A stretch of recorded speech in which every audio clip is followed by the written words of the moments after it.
There it And is. we are live, yes. We are live. This is going to be a white pill zone. You've heard of the red pill and the blue pill and the black pill. This is going to be the white pill zone because we are talking about the future of movies. Now, Mm.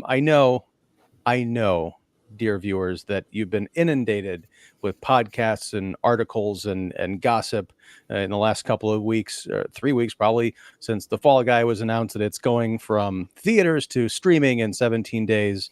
Since Furiosa came out and got scratched, clawed to death by Garfield, movie theaters are closing.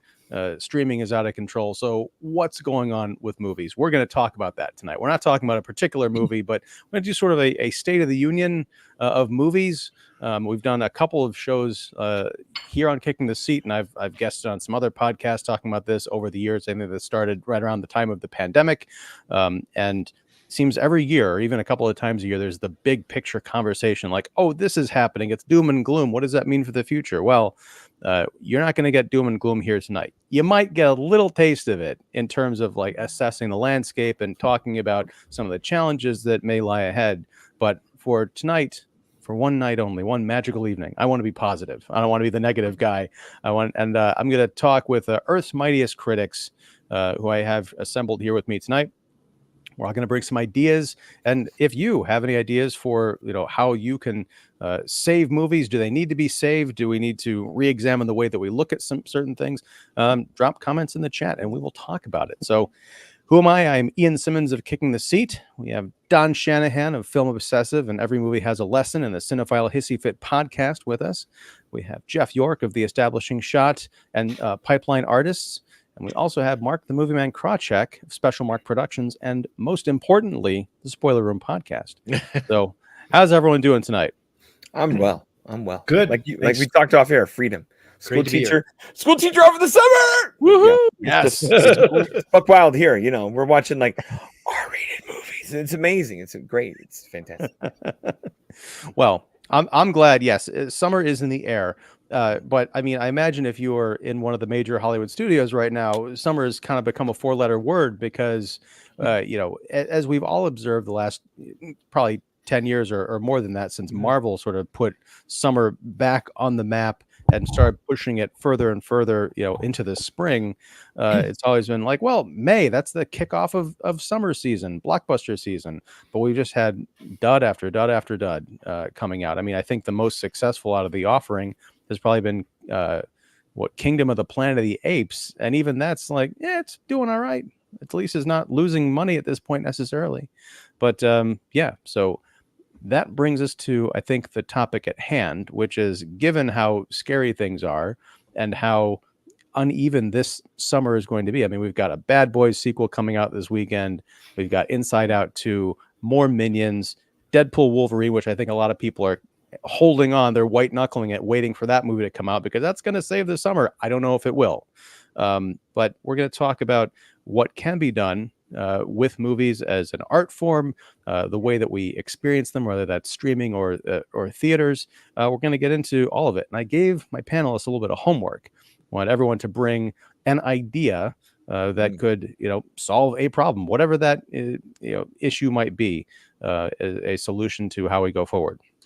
So, where do I want to start off? I don't know. Honestly, it's kind of a wide open field. We could talk about movie theaters. We could talk about streaming. We could talk about the movies themselves. We do have a couple of articles to refer to that we can use as jumping off points, but I wanted to open it up to the panel and say, anyone have something they want to lead off with? I pulled up numbers. I got numbers here according to Box Office Mojo and the Numbers website, if we're curious about that. Okay. Let's get to it. I love data. Yeah, I know you love data. So the box office for 2024 so far, according to the numbers.com, according to the market, it's currently at $6.7 billion. Okay. Now, last year, the total box office was $8.9 billion. So as much as a lot of people are gloom and doom about the box office, as far as how it's trending right now versus the last couple of years where the pandemic was starting to free and people were just starting to get back, it's actually more positive than people are painting it. or right now, if you go just by the numbers, which we know a lot of producers focus on, which could be why there isn't quite a big a scramble from the studio side, because looking at this, you've got 6.7 billion right now in 2024, which we're gonna do better.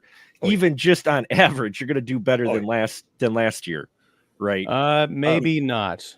Yeah, Because Mark, two of those $1 billion from last year could be ascribed to Barbenheimer. well, that's true. That's true. It is a part, but we still have the Wolverine, Deadpool. Everybody's hungry. Not everybody is hungry. Well, we have to clear the record. Barbenheimer was a phenomenon of 2 PG-13 rated movies. True. That were targeted at more broad audiences than Deadpool Wolverine. One was R-rated. Well, you can't get. Oh wait, I'm sorry. Barbenheimer was R-rated in a PG-13 movie like that. Sorry, Florence. They're glorious. Yeah, and the people who have been fed superhero films since they were at that impressionable age of 10 are now 25 and can go to these movies without mom and dad there, or mom taking them just so that she could see Jason Momoa without his shirt on. But that's beside the point. But what I'm saying, I'm not saying it's great numbers, but what I'm saying is right now, the way it's trending, you're still going to probably do not quite as good as what we were at 2019. 2019 finished at $11.2 billion for the dollar value at the time. They do have some adjustments for inflation here, but we're not going to work it. We're just going to look at those numbers there. They had over 1.2 million tickets sold, according to the numbers, in 2019 at the theaters. The theaters right now are at 623,000 tickets. A million, excuse me. That was 1.2 billion tickets. Sorry, I dropped a decimal point. 1.2 billion tickets in 2019 before the pandemic. We're at 623 million tickets halfway through this year. So, I mean, it's not doing it, but it's still creeping up to pre-pandemic numbers, but not quite there yet, but it's getting there. But we also have to look at the box office. And Jeff, I'll shut up in just a minute. But I just got one other number. We're losing the audience. If you look at the numbers, led with math. Should have wrote a poem. I'm sorry, I brought math, but what you need to do, Mark, is get to what the numbers mean. Yeah. Okay, so what the numbers mean is people are going to the theaters regardless of what the internet is saying. Is where I was going with this. Sorry, I don't normally handle data. I'm usually the illogical guy. Okay, and I'm out of school. I don't want to do any math, guys. I'm sorry. What it's showing, it's slow, but it is showing people are going back, even though there's the gloom and doom painted on the internet. So it's a question of where is that perception actually coming from? Is it coming from the studios over projecting everything? People's over expectations of everything because people forgot how things were before pandemic. I'm wondering what is, because if you look at just the numbers, it's not doing that bad. Not nearly as gloom and doom. Again, you need to look at what those, to Jeff's point, what those numbers mean, because I also forgot another $1 billion movie from last year, the Super Mario Brothers movie, which was a PG film. That's true. So you've got 3 of those $6 billion movies. So let's but if 12 but if you get 8 to 12 $500 million movies that can easily we're struggling to get there is what I'm saying. Mark's got numbers that say we're doing on pace and fine without the big hitter that everyone is putting laurels and wreaths and jars of milk on, But these aren't widgets, okay? These aren't the same thing coming off the assembly line. Every movie is different. It's going to hit differently, and it's targeted differently. So yes, I agree. According to the numbers, we are on track to have a pretty great year, right? So let's just say we've made 6. You could look at this and say we've made $6 billion so far this year. If it continues the pace, we'll end with, $12 billion.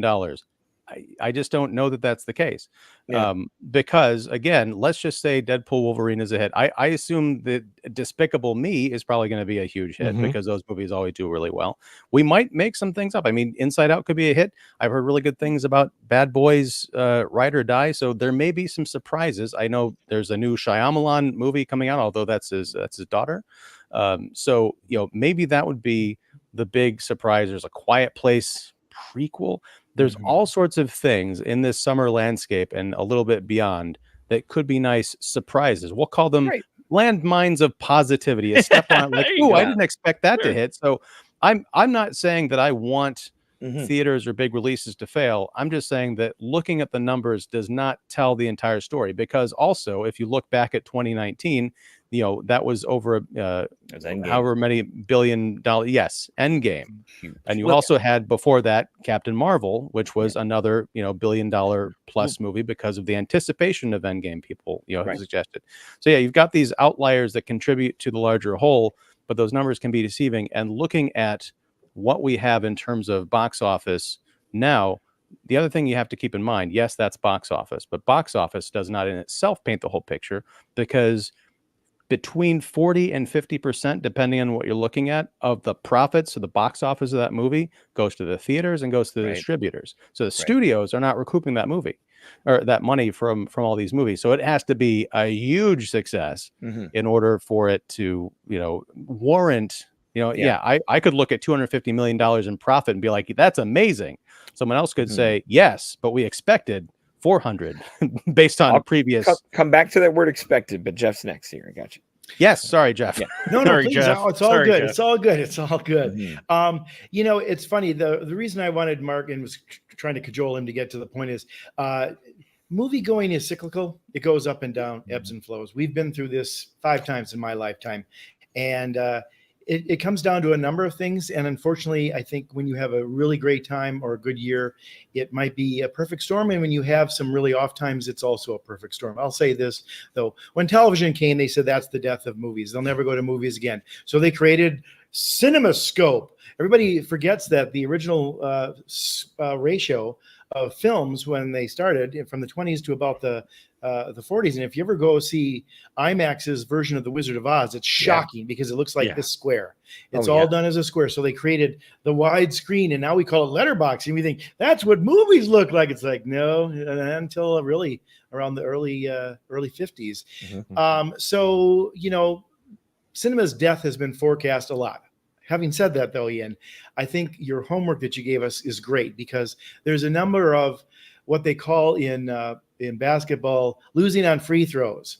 If that person hadn't done that stupid elbowing of Caitlin Clark on an inbound pass and allowed Clark to go to the foul line and sink a free throw, the Chicago Sky might have won that game. So games are lost and won on free throws.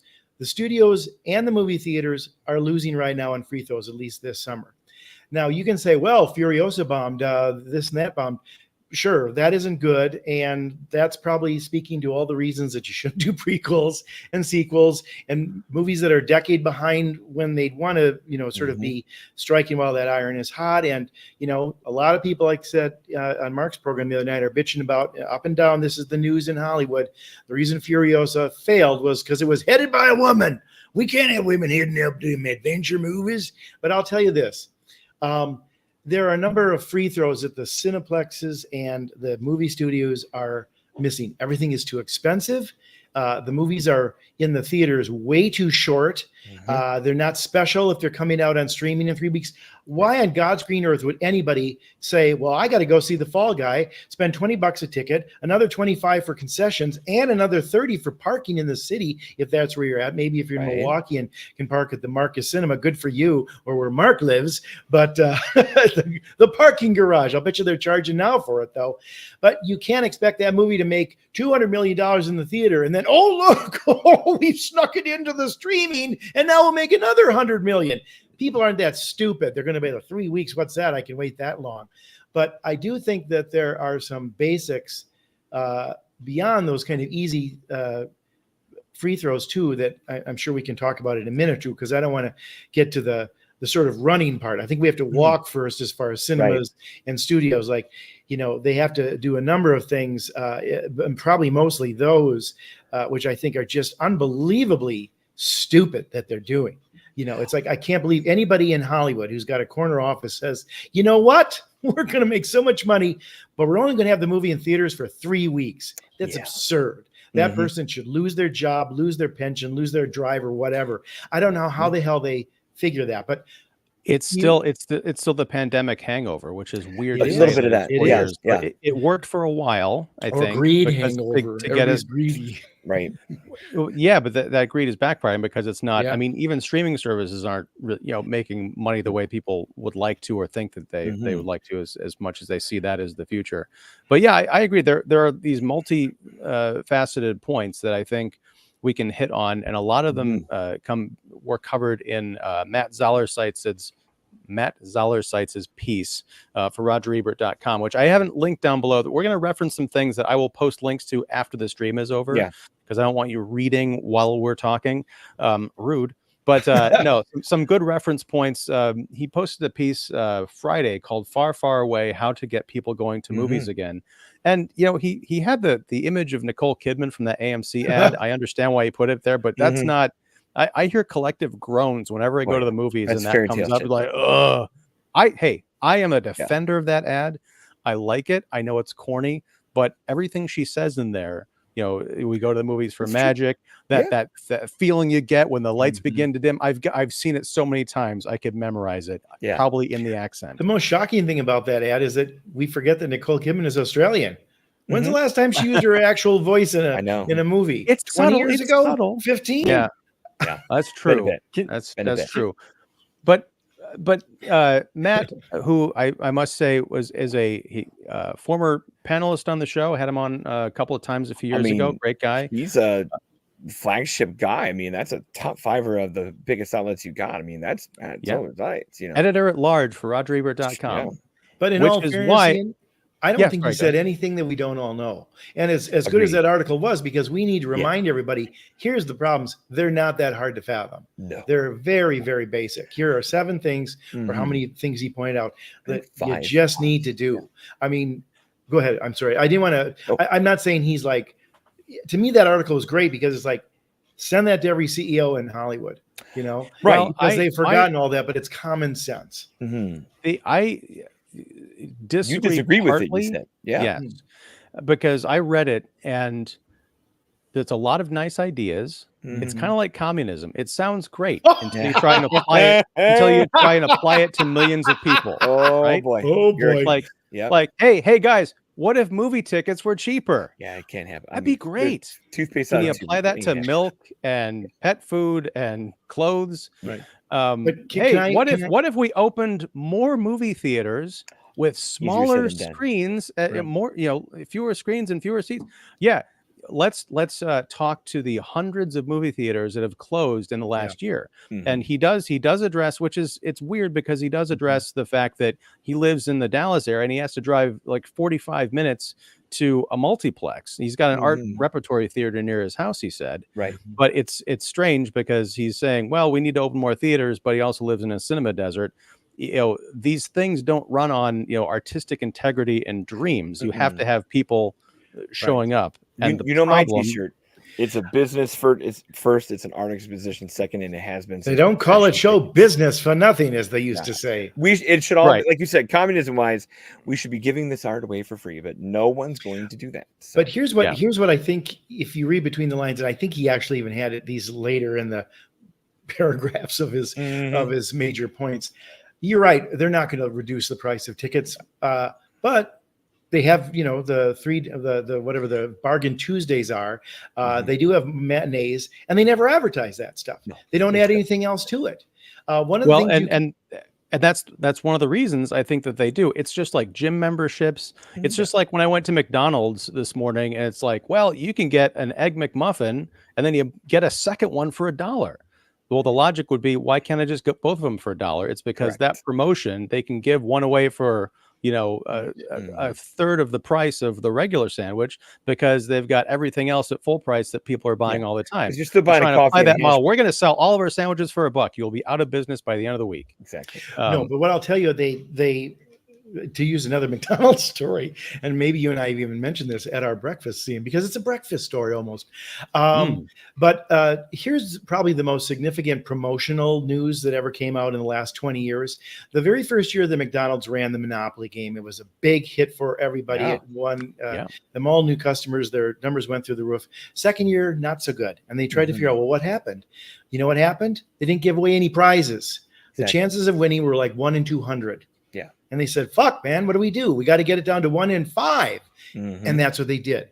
So every other ticket or every third ticket, basically, that you pulled off of whatever the package was, would be like a free Coke, a small Coke, or a small fry. You know what that cost them as a company? Probably about 20 cents, maybe each. Maybe. And of course, I won, but you're not going to necessarily have that now because you've already ordered your meal and you get to the table and then you discover. So what does that mean? You're coming in again. That's right. And ever since then, they've kept that up. Now, I'm not suggesting that they do a 2-for-1 thing. Like, why can't they just give each of these tickets away for $1, as you're saying about the Egg McMuffins? But what else can you get when you come in for a certain night or for a certain show or for certain? Is there an extra? Is there something attached to your ticket? Does it ring? I mean, I know they've got the, what is that program that they have at the AMC? The A-list, The A-list, right. And some of that works very well for them. Like I mean, free popcorns and stuff like that. But I think the win factor, the surprise, like, hey, I could walk in with my family of 4 and maybe I'll get a gas card for $25. I'm not saying you have to turn it into just, product proposition and promotion a go-go, but why the hell not? Have they done it yet? I think there is something there's something there to that, I think. Because I mean, Matt mentioned in his piece the A-list, and he mentioned that it was somehow tied to the $5 Tuesday. I don't know if they've changed that because I thought it was just $5 no matter what. Maybe you have to be part of the A-list. But the problem is with A-list, that's a monthly subscription fee that you're paying. So it's like, I'm paying $25 a month. If you are, it's kind of like the movie pass thing. If you're really taking advantage of that and seeing 3 movies a week like you're allowed to, that's great. Right. But if not, then AMC is just pocketing an additional $25 on top of the movie ticket that you're going to buy and all the concessions and stuff. And that's for one person. That's right. You got a family, you're going to pay, I'm going to pay $100 a month. So me and the wife and kids and go, what? Yeah. What is no that? one's going to do that. Yeah. Well, Mark, 4 products that'll be at home in 17 to 45 days. We've got the you mentioned the $5 Tuesday or the $6 Tuesday for many people. In our area, it's they moved it to $6 after the pandemic, but it's still cheap. It's $6. It's in our area, that's $4 off the ticket. Okay, because my ticket here is $10. If you go to Marcus Theater, it's half off because in Wausau, the Marcus Theater, which is a bigger chain than the Rogers Cinema in town here, they still offer the $6 Tuesday.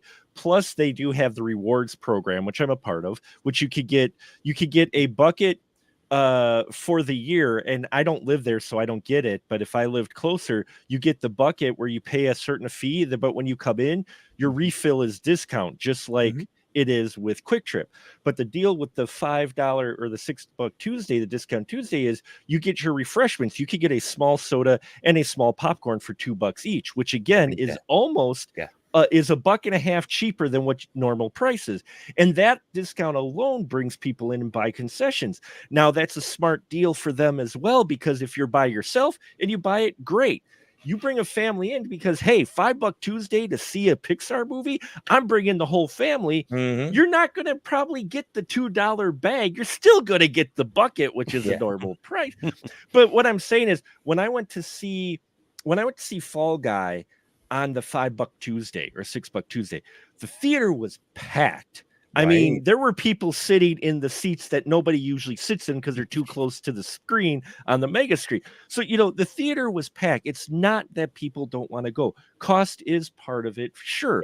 When they look at $5 or $6 Tuesday, people who love to get the theater experience are going, hey, even if this is going to be on streaming for so long, I'm only paying $5, which is still cheaper, or $6, which is still cheaper than a lot of things nowadays. So, I think the discount day just offering the discount refreshments and a discount day draws people in. And I think, stuff like that. There's another thing too with Lord of the Rings is being re-released in the theaters. And also they did this in the past for the Harry Potter anniversary, where you could buy a pass for a certain amount of money, and that pass got you into all the showings that they were going to do because they did the whole series. Nice. So like Marcus Theater had it to where you paid, and I forgot what it was. It was only like $30 or $35. If you would have said 60, I would have been like sold. No, but it was like, it was like 7 films. Right. It was like 30, $35. Wait, was it the entire thing or just the original trilogy? No, though this is for all the Harry Potter. I was thinking Lord of the Rings. Oh, sorry. But they're doing the same. Where I was going with it is they're doing the same thing with Lord of the Rings. They're bringing Lord of the Rings back to the theater, and you could see it, and you could pay the individual tickets, or you buy a discounted price, which if you figure it out, actually comes out to about $5 or $6 a movie, whatever they were charging. Price. For the Lord of the Rings. And that gets you coming back to the theater automatically. You feel like you're getting a discount. You're seeing some movie you like on the big screen. I mean, let's face it. If you look at the showings for a lot of these legacy films that are having anniversaries that Fathom is bringing people into the theater, those are almost drawing bigger crowds than your newer movie because they're doing it, it's a limited time to do it for 2 days, but it's still the novelty of, it's an anniversary. It's FOMO. And Matt said in his article, we've said it here. We're like, if I want that on the big screen, there's only 2 nights to watch it. So house, And then also, I'm sorry, just one more thing, and then I'll shut up. Sorry. And then one more thing is Marcus here as well started the mystery movie on Mondays. Mondays is a slow day for them. They do a mystery movie to where they'll tell you what the rating is, and you pay $5. But you don't know what the movie is, but it's going to possibly be a new release. It could be an old release, but you pay a discounted ticket price going in, not knowing what you're going to see, just know that it's a rated whatever. And from the people that I've seen give feedback, usually it's a new film coming out that they've given permission to be able to show to an early audience. Stuff like that could get more people in. It would work. Well, that ties in with, and I'll just throw it out there. This is my suggestion for how to get people, like the kind of the future of movies. I think doing that is reaching into the past a little bit, because I was thinking of A Quiet Place, not the sequel, not the prequel, which isn't out yet, but the experience of seeing A Quiet Place. I only saw it at a critic screening, but it was a mixed critics and public screening at the AMC River East, and it's a cliche, but you could have heard a pin drop. Before the lights went down, there was shuffling in seats and ruffling of popcorn bags and cellophane and people whispering and I wonder if this is going to be any good. But then when that movie started, my recollection is from beginning to end, it was completely quiet in the auditorium, and people were just engrossed in what was going on and excited. You heard audible gasps when something surprising would happen. Mark, I love what you're talking about, the Lord of the Rings, because I did see that ad for the Fathom events. I'm not going because I don't necessarily want to see those on the big screen again, but I noticed that they are extended editions. Those are the movies that you didn't get to see in the movie theater. So that is an event, that is a special thing. I think you need to bring the event or bring the experience, which kind of falls back on the filmmakers. I was so disappointed, not only disappointed in A Quiet Place Part 2, but when I found out that A Quiet Place Day 1 was coming out, I'm like, you left A Quiet Place Part 2 on a cliffhanger. That's almost, and then you come out with a prequel that's almost acknowledging we hit a wall, so screw it. We'll just go back to the beginning, I guess. Tell everybody why it started. Yeah. Right. But which, I mean, they honestly, did enough in the Part 2, Right. And frankly, the opening 15 minutes is amazing. Because it's going to seem like War of the Worlds. It is going to feel like that, and it's better left unsaid. I know. But Jeff, here's War of the Worlds is a perfect I guess example of what I'm talking about. I don't want you to cause mass hysteria or something, but do something as a studio, as a filmmaker, go the William Castle route, or do something to make an experience in the movie theater, so that when people go that first night, there's genuine word of mouth. Right. Not the Star Wars show, but perhaps play around with it. Say, okay, here's going to be the screening of this movie opening up, but something is going to happen at random movie screenings throughout the country. Agreed. And it's going to happen at one or a handful of screenings in a certain part of certain regions of the country a couple of times a week or a couple of times a month, however long it's in the theater. So you almost want to go and get that moviegoer Wonka ticket. Like, am I going to be the one that is sitting there and, I don't know, Tom Cruise jumps out of the screen or something like that, or like, whatever it is, but just to make it an event, because too many of these I agree. Films, they can be watched on streaming because not everyone, but people have big enough TVs that it's like, if I'm sitting at home or if I'm sitting in the back of the auditorium, the screen is pretty much the same size to me. So that's my case. I'll piggyback off that. And I wrote 8 points, even though you needed us to do one. My number one is it's you have to scorch the earth. You got to fire the analysts in the marketing departments, because and this is multifaceted here for me, where I'm coming with this is these studios that are being, whatever the projections are and whatever the box office, the earning potential figures and things like that, where people are getting these in this soft market, they're just, whatever teams are doing this in-house are either snorting more lines of cocaine than they had in the 80s or puffing their own chest to think they're tougher than they are. Because as Mark's numbers pointed out, and we did this a year ago, we went out on Mike's podcast, like, we're still in a too big to fail standpoint where no matter what punt Universal makes or Disney makes on a bad film, their next one will rake and they'll be fine. Like Mark said, we're off to a fine start. We might be hitting doubles off the wall and not grand slams, but we're doing fine. So whoever's getting in people's ears, whether it's the journalists' ears, the studio people's ears, or the people in charge, or all of this earning potential and all of these coked out figures, you're getting sold dumb shit. So to me, it's fire the analysts, and it's also fire the marketing team, because what you're talking about with A Quiet Place and with and this is normally my rant in another place here, trailers and posters. We have the same cookie cutter Photoshop template multi-collage posters where nothing looks unique, nothing looks special. We saw that poster this week for Alien Romulus with the face hugger in the face and the full red. Just we're like, awful. But at least it's better. But at least it's better than, we've seen that image, which is already too much. But at least it's better than 8 faces and a couple of shapes and a couple of ships bolting on the side and dumb fonts at the bottom. You mean the Marvel template? Near the end of Phase 4, it nearly was every single one layered, every character layered on top of each other. Too much. So it's, everything on X, someone had posted, like, it's Fede Alvarez, so they posted his Romulus poster and they posted the Evil Dead poster. Like, look, it's as if it was like some kind of an aesthetic, trademark. I'm like, it might be, or it could just be lazy. But that's the thing. I agree with you, Don. It's a single image, which is good, because usually movie posters are just Photoshop celebs. Yeah, it's not great, but like from that marketing department, it's the marketing department's job, in my opinion, at these studios and with these films, to do what you're asking here in the dais, is make it special again. Make a teaser and a trailer that doesn't give the whole damn movie away. And I mean, don't get me wrong, that helps make things a little more FOMO, makes things a little more special, makes things look a little more interesting than they do. Now, don't get me wrong, we're in a generation of people where I do think viewers are different, where they don't mind being fed all this stuff. They get hyped in the trailer, like, I can't wait to see the scene I saw in the trailer, where their FOMO is just to get to regurgitate the things they think are coming, where, to me, I don't think that's FOMO. I think that's warped expectations. And we've got an audience on that for a second, Don? Yeah. Because I think you're right. In fact, I could tell you that when I was a kid, there were too many damn trailers that showed a lot of it. I mean, the better ones, like I remember when Steve Martin did Dead Man Don't Wear Plaid. It was just him sitting at a table talking about the movie. Yeah. And it was so funny to see him kind of out of character, but hi, I'm Steve Martin here on the set of my, and it was like Hitchcock when he went around and talked about the sets for Psycho. The funny thing about expectations, though, and maybe an audience that's gotten used to all this, is there's certain triggers and certain styles that they get used to. I get it. But when you are abruptive with that, or you usurp it, it really breaks through a lot. And I think one of the ways that, to your point, you can do it is, what if they brought back illustrated movie posters like Richard Amsel and Bob Peake used to do, instead of all that Photoshop shit?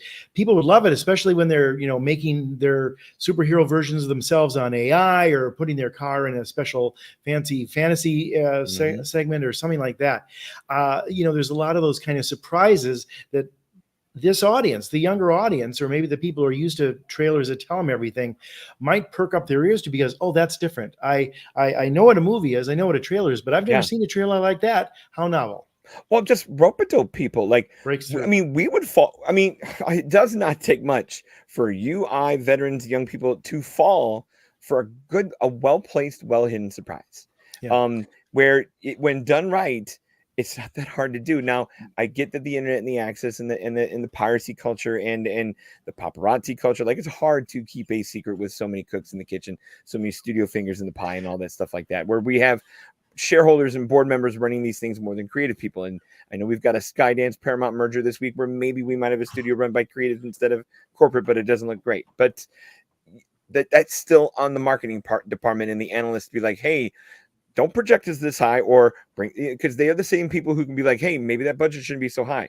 Maybe we need to push Martin Scorsese, push it. I've said this on your show, push yourself back from the Flaming Young buffet. Your movie should not cost $155 million to make. You know, go back to your roots, make this simpler, make this easier, find those smarter shortcuts where earning potential isn't an issue when you are making a marketable product and an affordable product. And that's Cord Jefferson of the Oscars asking for 10 movies made for 10 million instead of one made for 100 and all that stuff like that. Now, I know we're at inflation where 100 million should be a makeable budget nowadays. Like, we'll never see a $40 million pictures again, other than the deep indies, but like, it can be done. And it wasn't that difficult to do 5-6 years ago. Or even The Creator we talked about on your show, where that was a special effects extravaganza for $80 million because it was shrewd filmmaking. He shot it with effects in mind while he did it, found the shortcuts. I'm looking at that budget for Inside Out 2, and it's like $180 to $200 million. Now, I don't know how much the computers cost over there in Emeryville, California, but bring that back down. I know the animation is not cheap, but it shouldn't be $185 million expensive. You know, it's, well, I mean, marketing part of that, and analysts, fire them. Go back to the roots of, you got to do some barnstorming sales. You got to pitch some people some stuff. You got to make it interesting, because the cookie cutter stuff they have now, it's not working. Right, I agree. I mean, as far as the budgets, I mean, they're completely insane. But I mean, part of that, I imagine, has to be that with Pixar, it's not the Toy Story days where you've got, Lasseter and a crew of people like making this movie. You look at the credits for the end of any animated feature or comic book movie, and they go on and on, because they've got international art departments and all sorts of technicians working on this stuff out, even though they tend to try and get them down to the lowest bid. But one thing that you were saying about marketing and trailers, I go back to, I think, one of the most, even though I thought it was a pretty lousy movie, one of the most effective bits of marketing I can recall in somewhat recent years, 12 years ago, Prometheus had a series of kind of, very quick, very strange ads that told you, we're going back to the world of Alien, but it's going to be a version that you kind of haven't seen before. I'm thinking of the one where it's Michael Fassbender as David the android, and he I think they're talking about the android model and all that stuff. It's kind of a very proper, there might have even been some like classical music, and you've got his face like in a box, and at the end his face kind of like pops out, and it's almost in ice or goo or something, and there's like Prometheus. Like, what's that all about? I want to see what is that connection. I'm thinking just one more quick thing. No. I think you need to possibly reimagine the trailer for a generation of people that you don't go to movies, are interested in movies. They're more into short form content. What does a TikTok trailer or a YouTube Shorts trailer look like, instead of just, it's the trailer cut down to a minute? What can we do in art? Yes. In art, no, not even necessarily designed for TikTok. Exactly. Jeff, I think you and I talked about this in terms of like graphic images, but in terms of trailers, you could shoot a special piece of content related to the movie, not having anything to do with the regular theatrical trailer, but just comes out, hits the audience like, what is that? And at the end is that Alien Romulus, August 9th or whatever it is. And then move on. So I think adapting with the times is key. Mark, you wanted to jump in with something. Yeah. Oh no, I was just going to say, with Prometheus, if everybody remembers, leading up to the film, and a couple other films have done this, and it was effective. they released shorts on YouTube. Prometheus Mhm. just didn't release Yep. one. They released like 3 of them. One was Yeah. a flashback scene that eventually it did actually show up in the movie later, but you couldn't tell at first. They showed, instead of a trailer, they showed a scene within the world, or maybe it was a deleted, they showed something just a minute or two, and it grew people started watching it. People were talking about it online, and you talk about movie posters. I'm going to say the 90s had some of the best movie posters. If you think about The Fifth Element, I remember this to this day, walking down the aisle to a theater, and I stopped and looked at a poster because all the poster was a space scene, a starfield with the 5 lights, and it had a date. And that thing sat there for 2 months before we got anything else. And I was like, what is that? I remember. Mark, how about the opposite of that? How about a movie poster? Yeah. Go ahead, Don. Oh, I remember Independence Day. Like, that was like, they all you saw was the shadow of those aliens showing up, and maybe until the last trailer. But like all the teasers for that were like, what the fuck is that? I need to see it July 3rd. Let's go. Yeah. Less is more. Always. I'm just going to build on that to also say, in some instances for movie posters, maybe, and some promotions, more can be more. I mean, to your point about doing a special thing for TikTok or your medium, where you're at. But how about the old days, like It's a Mad, Mad, Mad, Mad World poster, or the Animal House poster, where you could study that thing for 2 minutes because there's so much drawing there. Yeah, where are those posters? Where's that kind of fun promotion? There's a lot of those things. The one thing I was just going to say, and to build on everything that everybody's saying, because I bet you, Don, 2 to 8 of your points are the same that all of us have, which is great. So I'll just bring it up to sort of talk about that. But I'm just going to say that in the 17th century, I think it was, or maybe the early 18th, Voltaire said there are no new ideas. That was a pretty daring statement, considering we hadn't been around that long, but he was right. The fact is, there are all these things right in front of these people who are making the movies in Hollywood that they could learn from and maybe rejigger or sort of bring in for something else. One of the things that we always talk about in advertising is, how do you make something stand out? Well, how did they sell that car? The Affinity, back when it was introduced in the early 90s. They had Jonathan Pryce walk around the car, and in one 30-second commercial, he talked about the dashboard clock. I hadn't seen that before, because usually it's, wet pavements and curved roads and all that kind of stuff.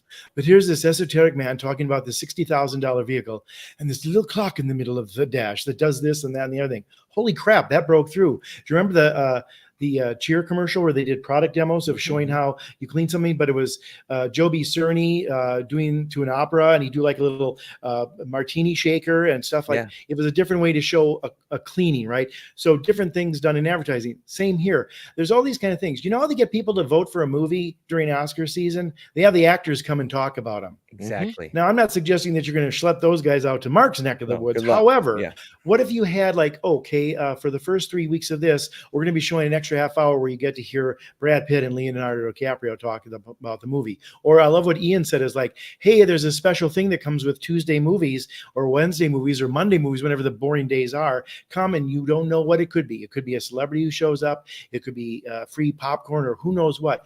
I will also say, as far as like everything old is new again, you're right about the Fathom events. Those things do very well when they show things that people can't see, whether it's older movies that are coming back, operas, special things. They did the Benedict Cumberbatch and Johnny Lee Miller version of Frankenstein, where they played off each other's roles. They did that 5 years in a row throughout theaters, and they were sold out every performance because you couldn't see that unless you were in Britain and saw them at the National Theater, let alone them, switching roles.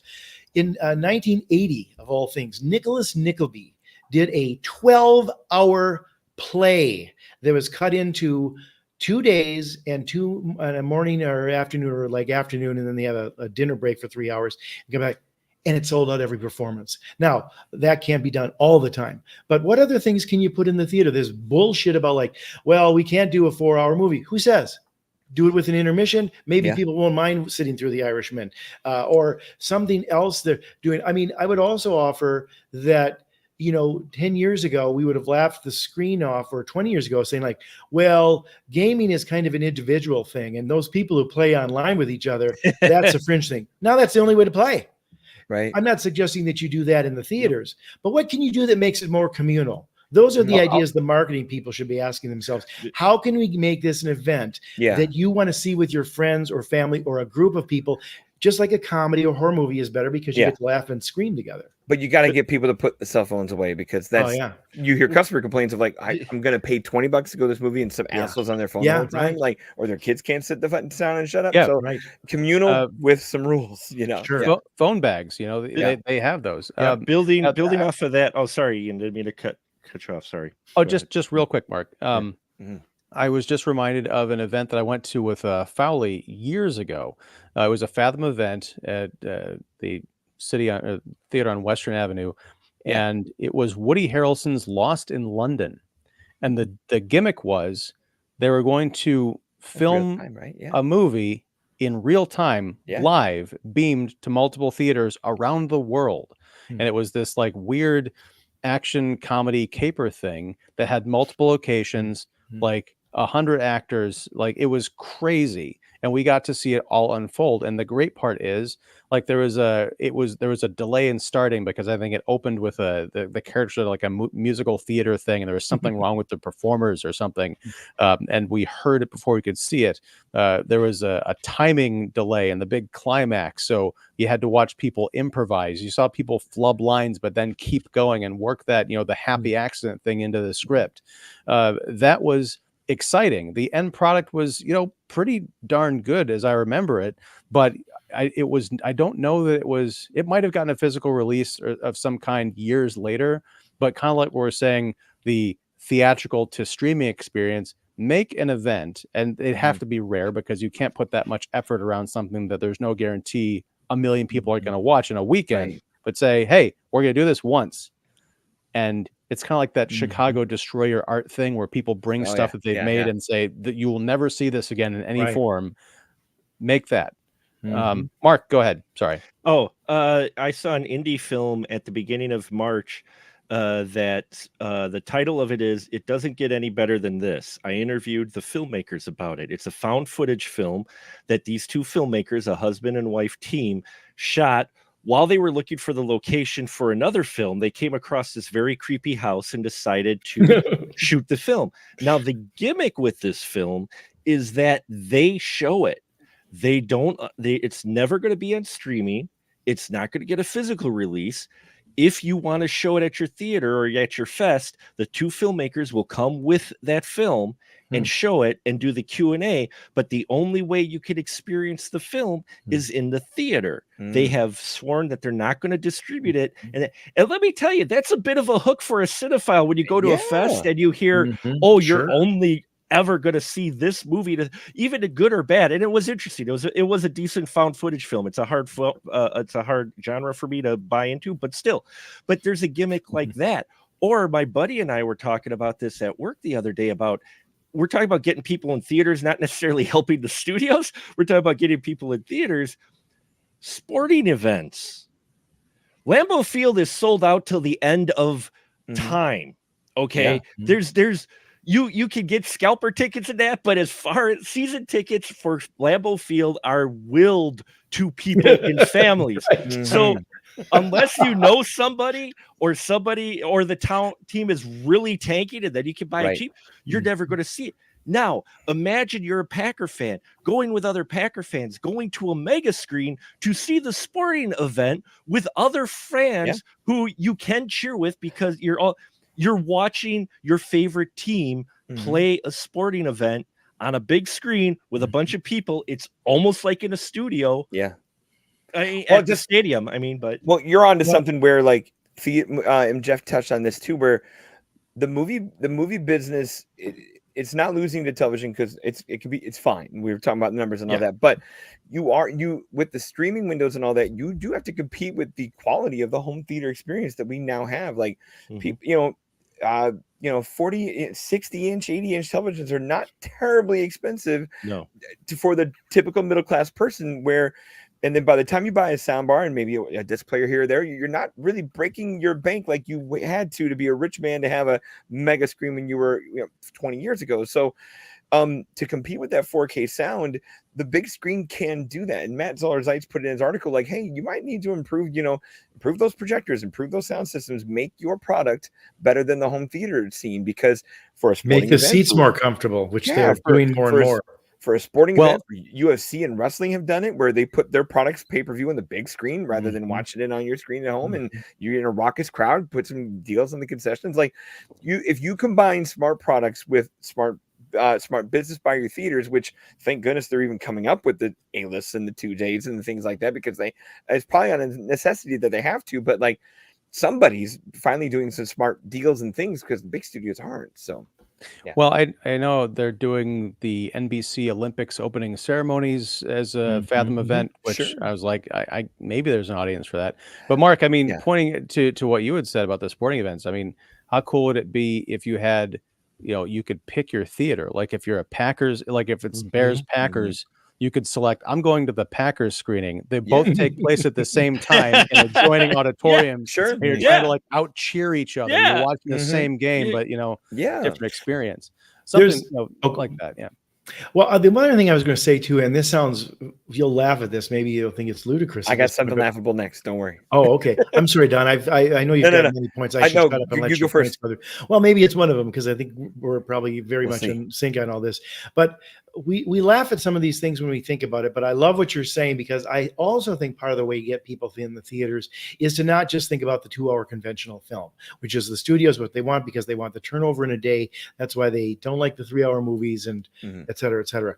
But and I'm not saying this is going to work per se every time, and maybe not even right now. But if you go on Amazon and watch a show or a movie there, you can do a party with people. You can invite them to watch it with you. So you're getting a little bit of that communal experience. Can you do some of that kind of thing in the films? I mean, and here's one thought I have, and I don't know if this could ever work, but crazier things have been done.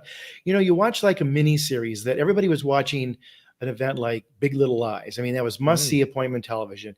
I wonder if you could ever get that in a theater. I'm not suggesting that you can get them in for 8 hours, but could you get them for 6 hours? And if you make an event and you do stuff where it's food and a party and maybe a celebrity shows up or something, but the other thing and those are all things they do during Oscar season. Again, it doesn't always have to be the in-person thing, but make it special. I just wonder if there was some sort of got to see it or want to see it or stuff like that, and turn it into, to your point, Ian, earlier, an event that people want to come to. It doesn't necessarily have to be only movies. It could be a television miniseries or a sporting event or the Royal Philharmonic or the Metropolitan Opera House. I just think the Cineplex doesn't have to be confined to celluloid or what I guess is now digital. Yeah. Well, I think you can go old timey, like we used to get newsreels and cartoons there. I mean, like it was you spent 3 hours at a place just because it was air conditioned, and it was one-stop shop. But I think the TV branch is possible because, like, what is it? A year ago, we had the Picard finale playing on the big screen. Exactly. The Alkalite premiered this week. They've started to do that already. Plus on big screen. There's a religious show that had its final season, and the theater here did it. It was a limited runs, like 6 or 7 episodes. Sure. And they played 2 episodes a week in the theater. Was it The Chosen, I think? Yeah, it was The Chosen. Yeah, okay. Oh, interesting. They played The Chosen here, and it was like 8 episodes. So for the course of a month, they played 2 episodes a week.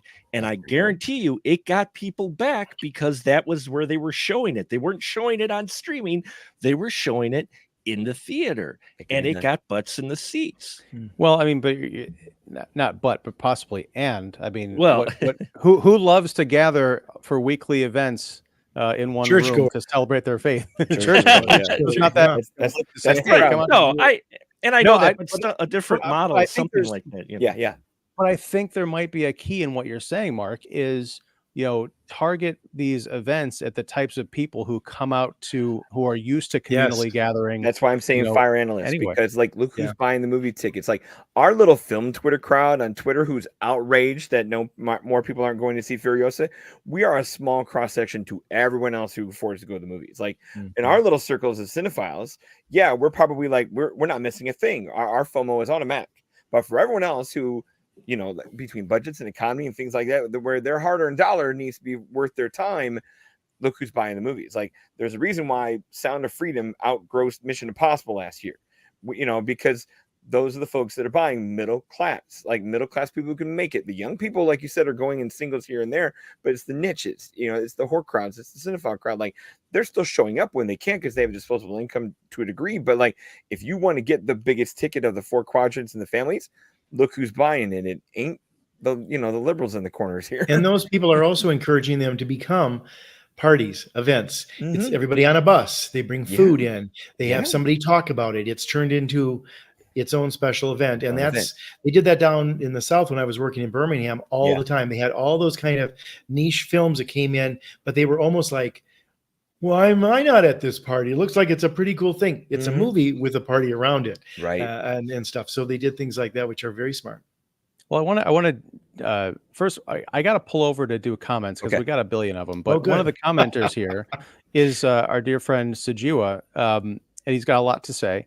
But one thing that came to mind while we were all talking about the kind of the theater experience and communal movie watching, I think it was for Cosmic Disco Detective Renee. He did a thing where, or at least he had planned to, so you keep me honest here if you're still watching, where you were hosting some watch parties with you and another film critic and other people who wanted to attend and kind of do a watch along with the filmmaker. I mean, imagine if kind of like what I was saying all the time. Yeah. Alamo does. But think about this. Like, I know there have been things where like they'll have a pre-recorded Q&A or even sometimes a live Q&A that's beamed to 100 theaters across America. What if you took the next Mission Impossible movie and it's got an all-star cast of Tom Cruise, Simon Pegg, Ving Rhames, whoever, Michelle Monaghan or I don't know, but said, okay, we're going to do a live watch along or Q&A, maybe a couple weeks after the movie comes out, because you don't want necessarily that to be the first experience. But like, people could watch the movie and laugh and comment, but it'd be like, Tom Cruise is going to do this theater. So it's not like, oh, I'm interacting with 5,000 people, but what if you could, if they could hear him and he could hear you, and you could ask questions and just kind of like make an actual party, make it personal, make it something that you had to be there. That expression, which is kind of dead now because everything is in our pocket. But too. Or you want to return, do something similar. Your first weekend, you have the movie come out. Now, after the week after that, hey, we've got a special night, one night only, Thursday night. You could watch this movie, but the stars of the movie will be watching with you and they will be commenting. So rather than DVD commentary, rather than waiting for your DVD commentary, you get the actors while they're live doing a commentary. Sure, it might not be interacting with your audience, but they're still doing the commentary, kind of like a pop-up video type of thing. Well, and that MST3K kind of movies they've done this event. Add that to the slow roll of what used to be softer release scheduling. Like when a big movie came around in the 90s, especially like an Oscar contender, like whatever happened to the slow roll? Show it in 50 theaters only to really get the buzz going, make it special, get that word of mouth going. Like, I know that the splash, everyone wants to cannonball the pool with 3,000 screens, but but if you come out, slow, and we see this with silly ass standing ovations and shit like that. But like when you come out in just New York and LA for one weekend and the buzz is out, the critics are on, the cinephiles are buzzing, Twitter's going, and people are like, well, when's that movie come out? Well, you got to wait 2 more weeks. But like, well, then fine, where can I get my ticket? Like go back to some of those 90s prestige slow-mo 50 theaters, 500 theaters, 1,000 theaters, 2,000 theaters, and guess what? Your movie's out for more than 3 weeks. And then you get something going. Or even we always see this on the other end with the Oscar bump. Like we see movies that stay in theaters for weeks on end because that's the movie to see. Like the buzz is created enough. There was no streaming window, and like Oppenheimer was still in theaters till January. And Barbie was too, because there was the Oscar bump too. Make your own bump by making it special or rolling it slower. Perfect example of that was Everything Everywhere All at Once. Yes. Yeah. Perfect. That got the small festival release. It got a little bit weird. I had to wait 2.5 freaking weeks, and I still had to drive a half hour to go see Everything Everywhere All at Once. But it took 2.5 weeks of buzz because it kept getting to more and more screens. Ian, you wanted to get to the Yeah, I'm sorry. Oh no, I mean that 10 minutes later. Yeah. No, I mean, but Mark, that's a great example. And what I like about this conversation is we are bouncing off of each other's ideas and coming up with some solutions. Whether or not people enact them, I don't know. But hey, it's on the public record now. Folks who are watching, please feel free to jump in with some comments. Feel free to smash the like button if you like what we're talking about here, or the dislike if you happen to disagree. Totally, we can take that on board. We're gonna pull over for some comments because they've been coming in for almost an hour, and we're gonna go a little bit long tonight. It's okay. So Petty jumps in. Hi guys. Was the writer's strike also a cause of the decline of today's movies? By the way, Jeff, thanks for that last button. Yes, I kept it on button today just for you, Patty. I'm sorry about last week. The strike is a bump where we have by all intents and purposes, 2024 has fewer big things because either other than Dune, which waited and wisely waited. There is a small bump and delay where Marvel was supposed to have 4 movies this year, but they have 1 instead. And now they're going to overpack the hell out of 2025. But it's a delay. I don't think we'll see this. I don't think this would be like the COVID bump, or the COVID delay. This would be a hiccup, but not a loss of work. But to the question, I think we're still feeling a little bit of pandemic, strike, delay. Overreacting, maybe underreacting in some places, but there was just too much Marvel stuff, and they've made a concerted effort with Disney's bad quarterly statements for a few quarters now to just pull back on stuff. So why is that? I think the answer is it's kind of all affecting it, but maybe not just one thing. Yeah, I mean it's hard to say. I mean, we're going to be there are going to be pieces written about this. There are already pieces being written about the aftermaths of the strike. And, I hate to be the guy who said I told you so, but I know there are a lot of people cheerleading for the writers. I certainly don't want to see people, starving and broke and everything. Right. But this idea that there was some great injustice that needed to be righted, I think the studios were always going to win. But what we're seeing, I think, is the shakeout of you don't need 20 people in a writer's room. No. There are a lot of people who are, back to waiting tables and all that stuff. And some people will call that a great injustice. I call it, everything is overinflated and expensive. And if you are going to be, if you deserve to be in a writer's room, you're going to find a way to get back into it. Agreed. But I know it's harsh, but I agree with you. Yeah. I blame Marvel. I blame Marvel. Well, I mean, there's 7 writers on every Pixar movie too. I joke at that just because I'm not going to go into the numbers, but I'm just going to say that I think part of the problem too is studios got spoiled for 10 years. Yep. They got 10 years because if you look at the numbers, you could draw a line exactly when phase 1 of the MCU started, and you could draw a line of exactly when phase 4 ended phase 3 of Marvel ended. And you look at the box office and it's like this huge bump. Well, look at just Disney. Disney's prime, they're one of their most creative, best periods was right around when Marvel started too. And remember, they owned all 3 for a bit. There were when it was Ratatouille in 2007, Toy Story 3 in 2010, up in 2009. They were on a run of perfection where those things all slayed at the box office. At the same time, you had 3 very lucrative Star Wars movies that, we might call diminishing returns from a critic standpoint, but they made a ton of money. And then you go buy Fox, where now you've brought all that stuff in. The Avatar money is yours. Where now they are high in the hog. They are too big to fail. We said it a year ago, and they're still there. They can cry poor for 2 weeks, but shut up. You're going to make the next thing you do will make $1 zillion, and it doesn't matter. Maybe. I mean, the nice thing is a lot of these corporations, or I guess nice for them, is that they're not just tied up in the movies. They've got theme parks. Yeah. And, if you're Apple, you've got computers. I mean, the movies. I've heard Apple's movies and TV is described as the marketing division of Apple, for their digital products. But yeah, I know I was kind of getting down on the artists and writers, or the actors and writers, but the thing that's kind of left a bad taste in my mouth is there are people who are struggling, but there are also the people who were kept out of work because they were on strike. The carpenters, the effects people who didn't have, where was their picket line? Yep. Yeah. But all right, let's go on to the next thing. But honestly, if it wasn't part of your job, would you really pay a ticket to see the movies that are coming out today? Well, today, It's a Wednesday. Nothing's coming out today. Just kidding. Oh, I would have paid a ticket today if I wasn't here. So. Well, no, but even with it's part of my job, I'll say it as a family man and a guy who works a real 9-to-5 job. I will take the digital screener every time you give it to me. I don't care if I have to read my name through watermark. It saves me a trip downtown. It saves me 16 hours of parking. I will take the shortcuts. I like my home theater setup. I take my laptop, I plug it in the big TV, and it looks great. I admit, job or not, I skip it. I do pay. I used to go to screenings all the time because I worked downtown Chicago. I was a 20-minute walk away from the theater that did the screenings, but I got laid off during COVID. I probably told the story 100 times, but now it's not convenient for me or an excuse to tell my wife, hey, I got to travel an hour each way to go see a 2-hour movie in a city that I could wait 2 days and travel 10 minutes and after the kids are asleep and I put them to bed.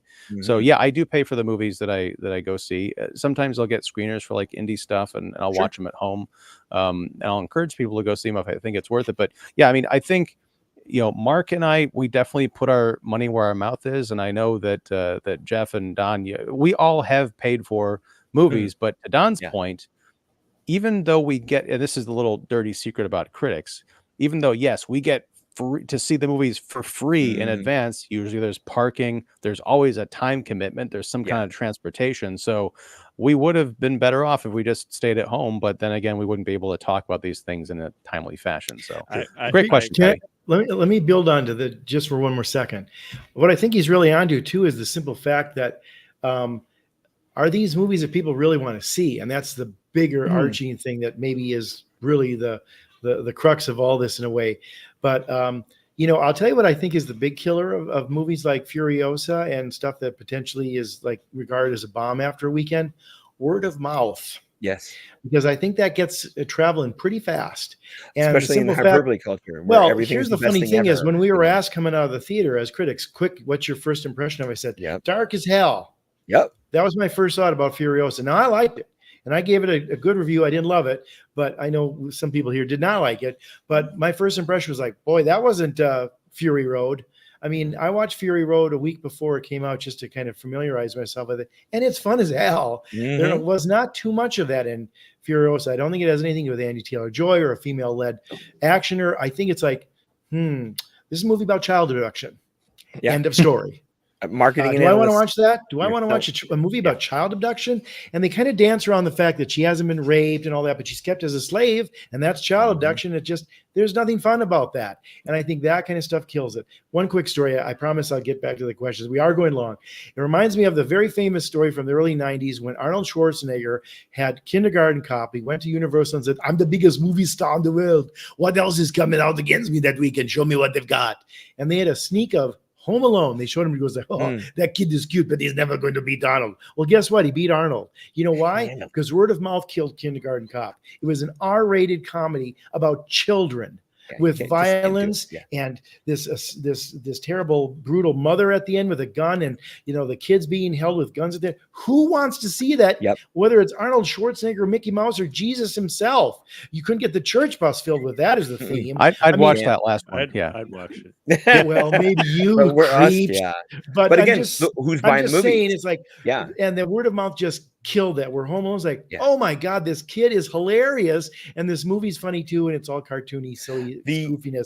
That kind of stuff, I think, is the stuff that, to your point, Don, whoever those marketers out there, are they getting those kind of rich scores? Because if they are, their people are lying through their teeth. Because I can tell you, Furiosa, 10 years after the fact, a character that's a prequel that we don't see, and it's a child abduction story, you were doomed. Exactly. Well, though, like, to me, the surest dollars you ever get are the family dollar and the horror dollar.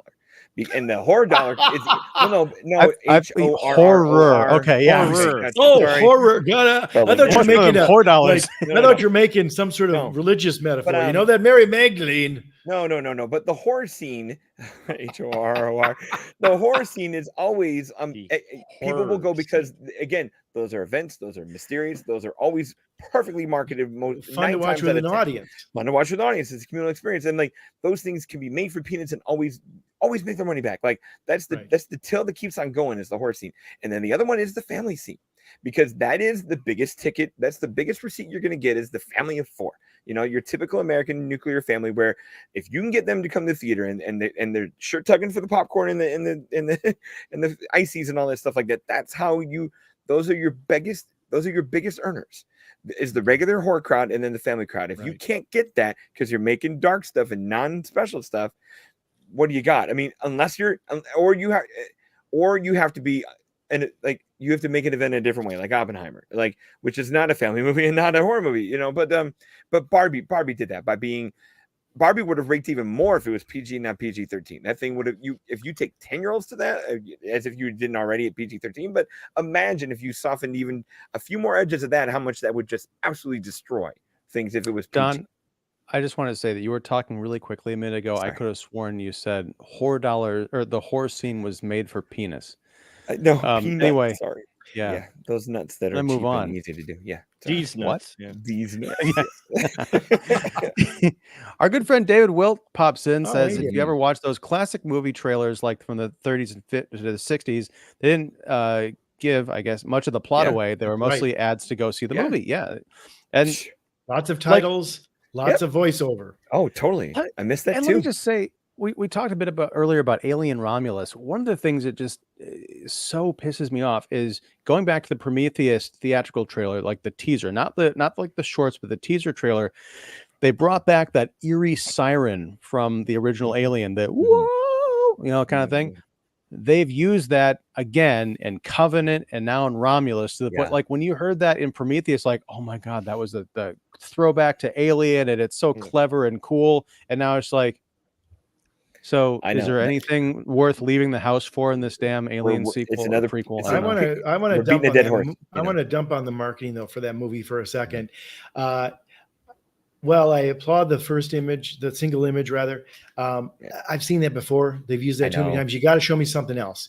It's a scary image, but it's 50 years old. Everybody knows it. Yep. The other thing I'm going to say is it's funny, as much as to your point, Ian, that some of that trailer, the first half of it has some interest in maybe the end when they have the A and the L-I spell out slow like they did. Do you know what they show in the 10 seconds right before all that? Every death of every major character we've seen in the preview.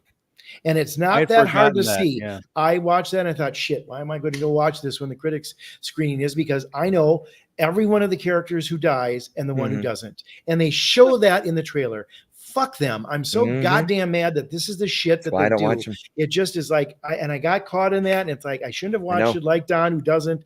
But that's where the problem is. They just like, we got to show the movie. We got to show all the scares. Well, and that might be a throwback to pre-internet culture. Yeah. No, it's fine. It bothers me too, but I mean, I could see pre-internet culture that being sort of acceptable, because if you go to see it in a theater, or unless you're taping it off TV, you're going to see it once, and it's very quick flashes of images. But now that we've got the internet, we can go, we can pause it, we can go back and freeze frame it. And there's 100 people out there who will do that in seconds, and that will be the next 20 TikToks you see about Romulus. And by the time they're done talking, you're done with the movie. Yeah. All the discourse comes before, not after nowadays. Or that's much discourse comes now instead of after. And don't start the DC shill about discourse before a film. Well, I got stories. Like, I got stories. Oh, can I say one quick thing too? There is awful too. Like when you make a turd and the word of the turd gets out. One other thing that Don was talking about, and we're all talking about too, I'm going to say real fast because I was going to say it a second ago, but again, some of the stuff that everything old is new again, or making things vintage. Rian Johnson is getting very smart on his third Knives Out movie by announcing the cast, and most of them are stars. The second movie's problem, I think, in some respects, was the story was a little mild. There wasn't a lot of attention to it, but as much as Kate Hudson was really good in it. Kate Hudson, come on. I mean, it's we're here. This has Andrew Scott and Glenn Close and some other big names and a pretty Tony cast. So we'll see. But I mean, I think he's again making sort of a throwback to the old days when those kind of movies, whether it was The Towering Inferno or Agatha Christie's Murder on the Orient Express, all-star cast, big stars, and it's like all are playing good roles. Yeah, exactly. Things that have a little more drawing power. Airport, they had all the cast there for those kind of disaster movies and stuff. Well, that's what worked in the first one. Like, we didn't know a darn thing about Knives Out, but we saw that classic picture of everyone standing. It's photoshopped as fuck, but like, it was still Chris Evans, Christopher Plummer, Jamie Lee Curtis, Don Johnson. Like, he assembled a hell of a cast and put that front forward for the movie to see, and it worked. Anyway, yes, it worked commercially. I didn't bother with Glass Onion, and I will not be seeing the third Knives Out movie because I think they're all awful. Anyway, you thought Knives Out was awful? He did. Yes, I remember. Don't start him. Don't start him. I know. I wasn't a guest on that. Don't get him started. This years ago. Yeah. Foghorn, Leghorn bullshit. Anyway, sorry. David Welch comes back and says, they seem to be bringing back so many classic horror movies. They're bringing back the Alien franchise with the movie Romulus, and it's been 45 years since the original movie. And watching the movie again, you didn't know it was a horror movie because the first half of the movie is all science fiction. Right. Yeah, I mean, creatively bankrupt. We've heard that complaint before too. Yeah, and again, it's mildly interesting in that it's a bridge between Alien and Aliens, I guess.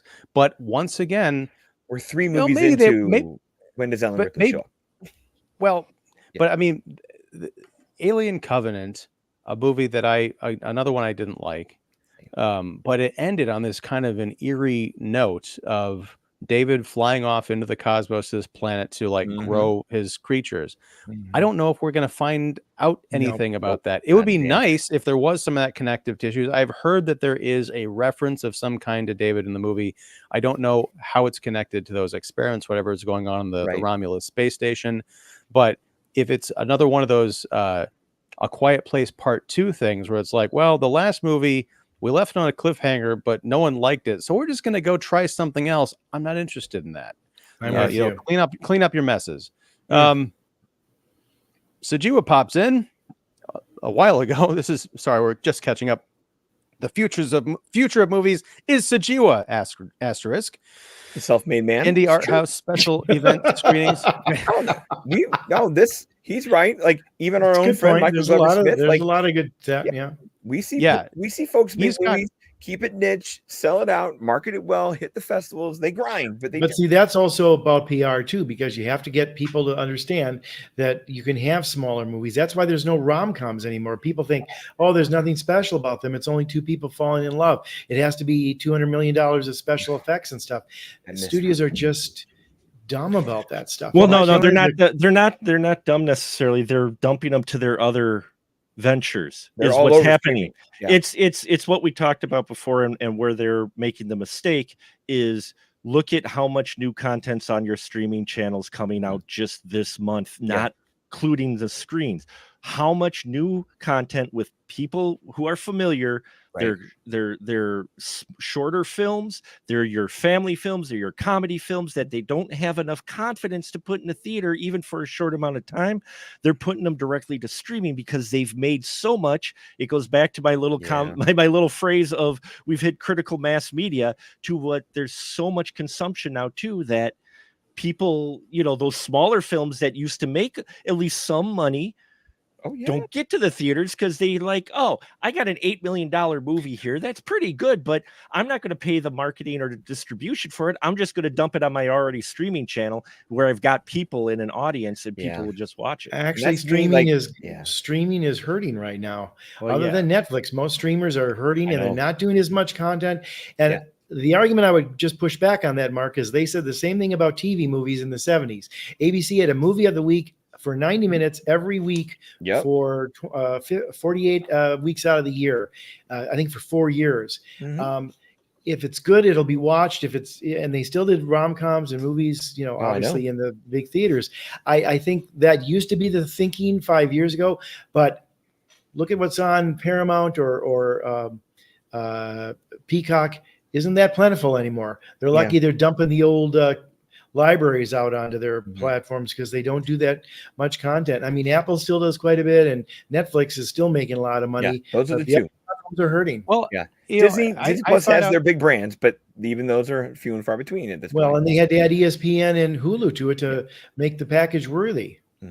I found out by accident yesterday that Godzilla -1 is on Netflix.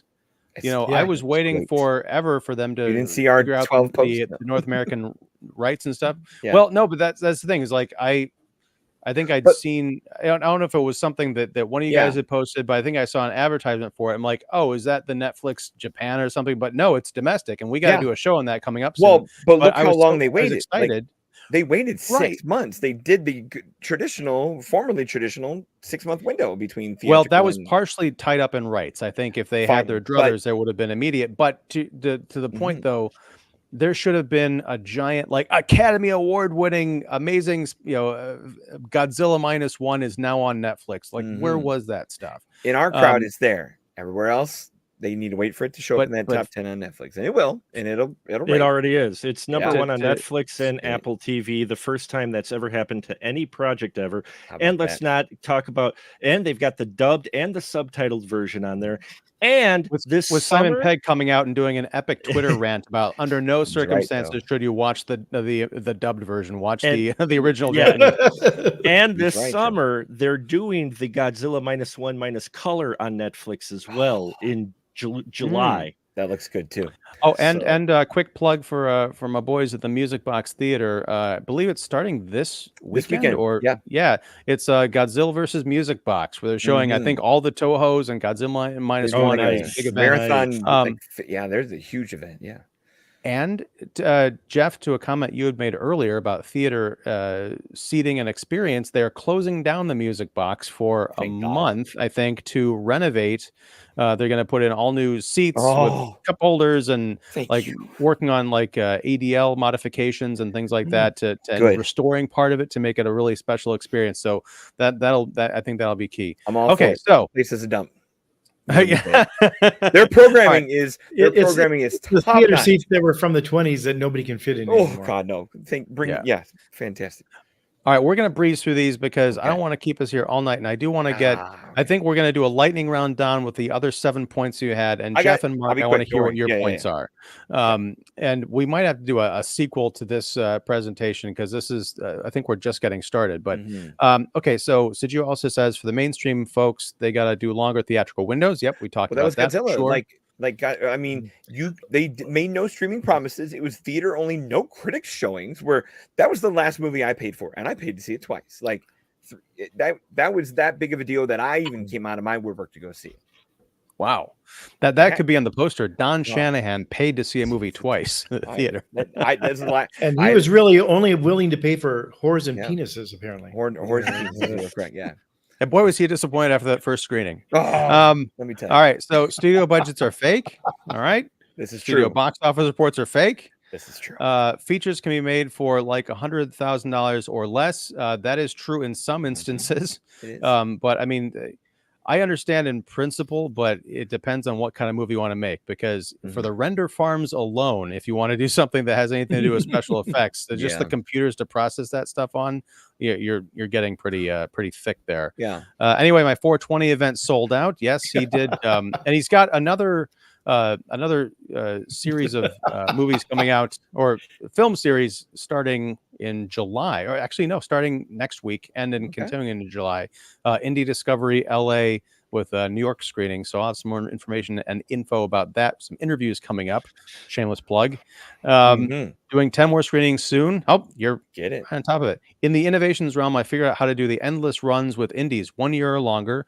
We'll try it out with one theater, plus the Cosmic Disco Detective Renee, or swapping out for new Renee movies as they get done. Yes, you are filming the next one right now as we speak. He's our Ryan Johnson. Let's see. Yes, he is. Yes, but he's making better movies.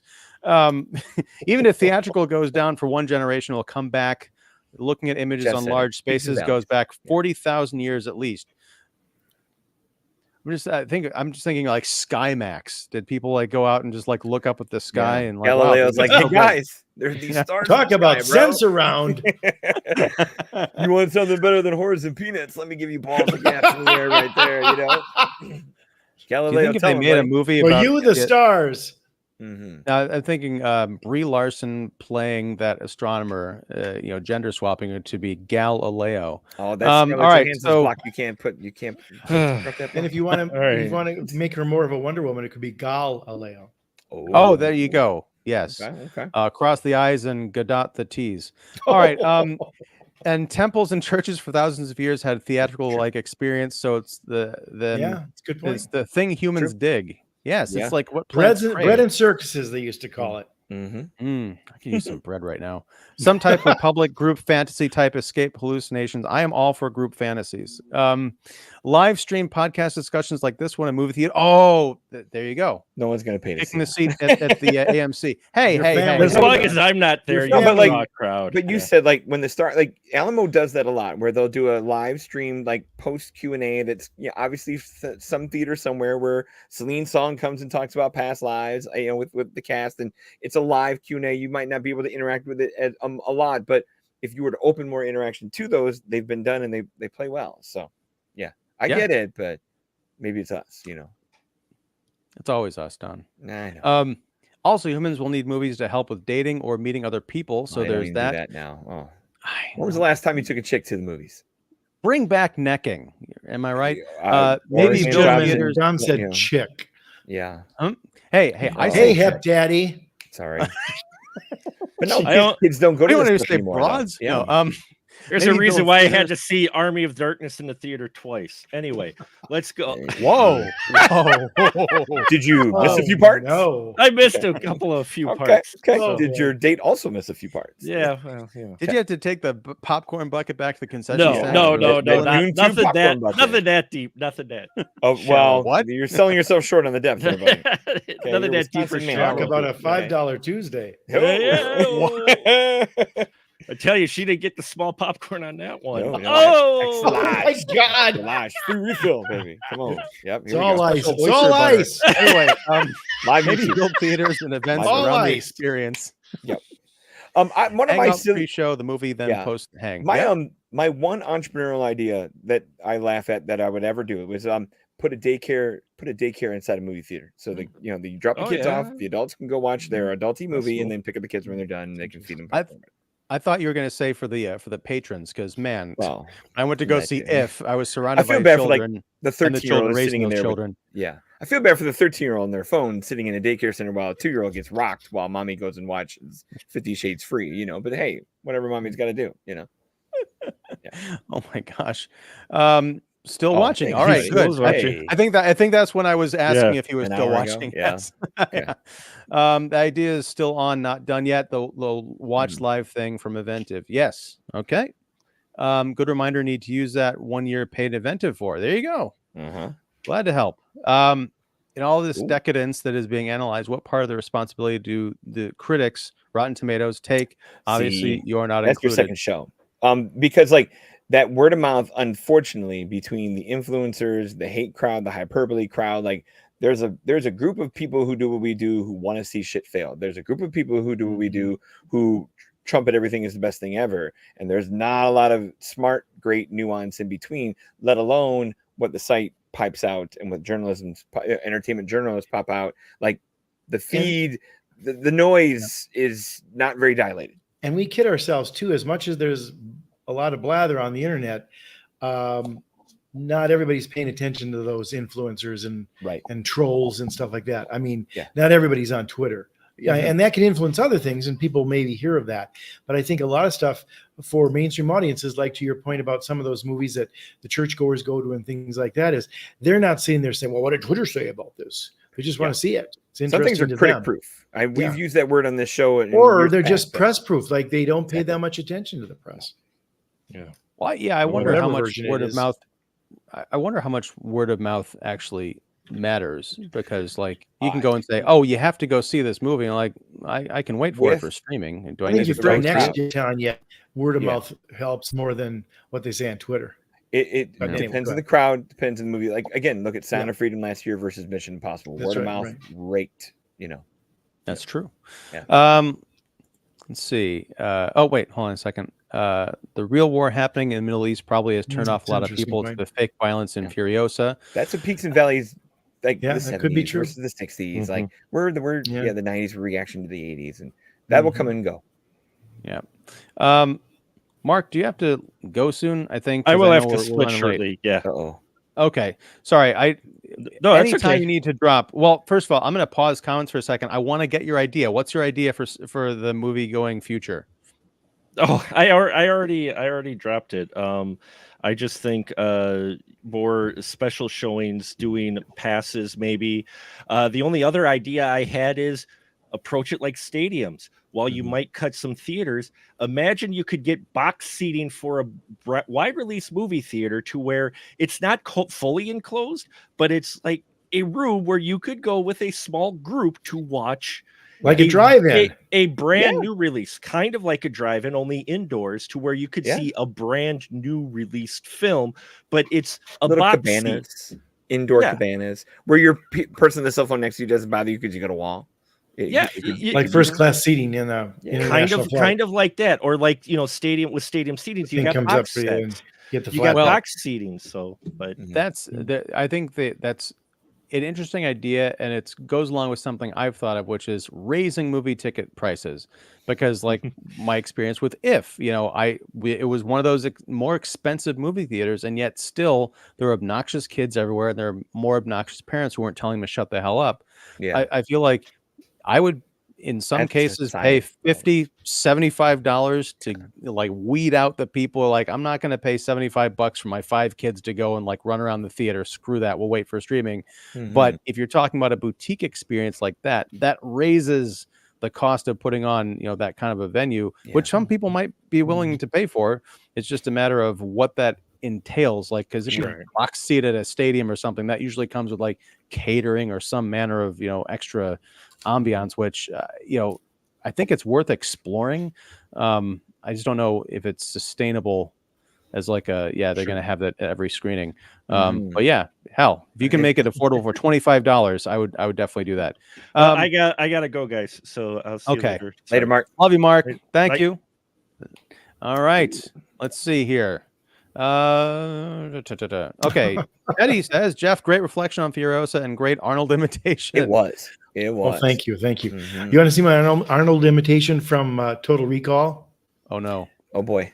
He did this all through it. Spot on. See, and that's if he was just a little cuter, because I think that's why Macaulay Culkin did the same thing with the aftershave, but he was just cuter than Arnold. That was for you, Petty. Yeah. And Petty, also, I should call out, thank you so much for the super chat tonight. You've been very generous. You're awesome. I don't know if you view the news. Hollywood Nightmare, new streaming service, lets viewers create their own shows using AI. Yeah, they're talking that about now with AI, now. it will be possible to create shows if they were your choose your own adventure books. Is it time to kill HAL 9000? I was having this conversation. Don't learn. Yeah, everything. I was having this conversation at lunch today. About I had heard someone else talking on a podcast a few weeks ago about, like, imagine in the future if you could take Batman Begins and rewrite it so that Heath Ledger's Joker pops up in it, and you can make your own version of that movie that you like. You can fix the things you don't like about it, and bam, you have a new Batman Begins. Yeah, and then all of a sudden you've got someone more than a communal thing, though. You know what I mean? That's a Tinker Lab at home situation. But you post it on the internet or you share it with your friends, and they share their versions of Batman Begins with you. And then all of a sudden you get someone going up to Christopher Nolan after a Q&A saying, I can't believe that you killed Superman at the end of Batman Begins. And you're like, what the hell are you talking about? Yeah. Because there's now a million versions of that piece of art. And once that genie's out of the bottle, you don't have enough copyright lawyers to shut that down. Some of that, well, a reckoning has to come somewhere. I just don't know how or where with some of that copyright shit. Yeah, I think the big question. I think the big question comes down to with some of that stuff is, what will the audience reaction be? We know they can do it, and they probably will do it sooner than we think, and they can find different ways to. You just said, Ian, where you can change the movie or add a cameo of some sort. I wrote an article for Pipeline Artist about could an AI Cary Grant win an Oscar? Could they put Cary Grant in a movie with, say, Anne Hathaway or Jennifer Lawrence today if they want to do? And because they can create all that kind of stuff and do his voice and us, hell yeah, and they'll do it, and the audience may love it. It's not right, it's not ethical, but that may be coming. We'll see. I mean, they've done that kind of stuff. I mean, all the special effects in the CGI movies that Marvel has made, that isn't Robert Downey Jr. floating around in the Iron Man suit. So why not do a real actor next? But still, it's unfortunate the studio's answer is like, we'll make everything with AI. I know. Yeah. Yikes. They'll find out how that goes. Yeah, like I said, I don't know what reckoning it is, and it's not Skynet. None of that's happening. There'll be a creative just blur where we know it's so fake that it's like, why am I watching this? It's or do you just turn off people because the economy goes bust? Yeah. I mean, they've literally told people to not go into art direction in college because there are no art direction jobs. Production design jobs are so few and far in between. 75% of people who do production design in Hollywood are out of work. I mean, and I hate to agree with Ian, but like, there is a herd that needs to be thinned. Sure. That's a pretty big herd. I know, but like, there's a lot of, and maybe this is the school teacher in me, where like everyone wants to be what they want to be when they grow up, and it's not sometimes always a marketable thing, you know? Exactly. And like, not every art major is going to be the next Steven Spielberg or even the fucking Dawson. That's right. Spielberg. That's right. So like, there's some pipe dreams that are happening that are getting broken in a hurry. And everybody thinks they can be a star because of the internet, and that's not how it works. No, it isn't. But, and this is a white pill zone. I know we've kind of bibbed and bobbed all over the place tonight, but I mean, you look at some in terms of, and I'm not saying I advocate this because Don, I think you're bringing up some great points about the ethics of, doing this kind of content. Yeah. But I mean, if you look at something like fonts, typefaces were at one point created by people. They were hand drawn, and then they were used in like magazines and typesetting. And then we have the digital age, and you can license fonts from Adobe and create your own posters or websites or movie titles or animations involving letters, whatever you want to do. But you have to pay for that, or most people do, especially if they want to make a commercial product. They license it for commercial use. Yeah. Imagine if studios say, hey, you can, for $3,000, you can have Cary Grant in your movie. Oh my gosh. If they work it out with the estate, there are going to be people like, wait a second, Warner Brothers, you're going to pay my family $50 million for the rights to use my dead grandfather in perpetuity at $3,000 a pop. Hell yeah, I'll sign on that dotted line. It's going to happen. Yeah, because unfortunately, money makes the world go round. It will happen. And with the fonts, we're already there with Canva, where you can do every fancy, cool, beautiful thing almost for free. So at very negligible prices on Canva versus what Adobe you had to pay for licensed things back in the day. So the whole layout programs and stuff like that. I mean, and my wife loves Canva. She makes like school newsletters and stuff on it. It's revolutionary. But I mean, that's the thing about with licensing this stuff. If you want to talk about the death of movie theaters, what's going to happen when it gets to the point, maybe within the next 5 years, maybe sooner than that, when you can prompt your computer to say, make me a new Batman, make me Batman Begins with a different ending. And it says, okay. And 5 minutes later, you're watching it on your 65-inch television. You don't have to go anywhere. You don't have to involve anybody. And you did it essentially for free. Yeah. Except maybe if you have a licensing thing or it's pirated. I don't know. Again, I'm not advocating for these things. I'm just saying what's possible. And is that even a negative thing? I mean, that's for a future discussion. I think there's a place for the creative arts in that kind of way where that's Steven Spielberg making movies in his backyard. We've always done that. Now we just have far easier and different tools to do it. I think that'll always be there in some shape or form. It's just a really loud, big form now. Right. I know when we went from 2D animation to digital animation, there was, again, outcries of like, this is going to put so many people out of work. But as we discussed earlier in the show, you go see any animated film or, special effects heavy epic, you've got 5 minutes of thousands of names scrolling up the screen, all people who have jobs in different disciplines that didn't even exist 20 years ago. And those people who complain about that, whether it's the energy, like coal and all that kind of stuff, it's like we'd all be still in buggies and horse and buggies if that was the thing. It's just, progress, you can't really stop it. But there's Chicken Little stuff going on here where it's there's a question of quality with the AI thing, I think, and we'll see if it can match that. You still have to instruct it pretty well to get some decent look out of this stuff, and it takes real artistry there. But we'll see. In 10 years they could have a Cary Grant that maybe you will be able to put into a movie, and the estate will say no problem, because that more and more is happening. Yeah, and he'll have only 10 fingers. Yeah.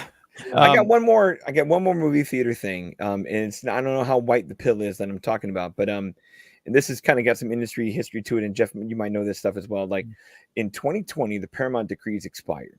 where movie theaters couldn't, for the longest time, movie theaters could not own their own theaters. Right. And now, as of the expiration of those decrees in 2020, in the sunset period that ran until 2022, you couldn't. During that time, the pandemic punched theaters down like nobody's business, where if you wanted to buy low, you could have.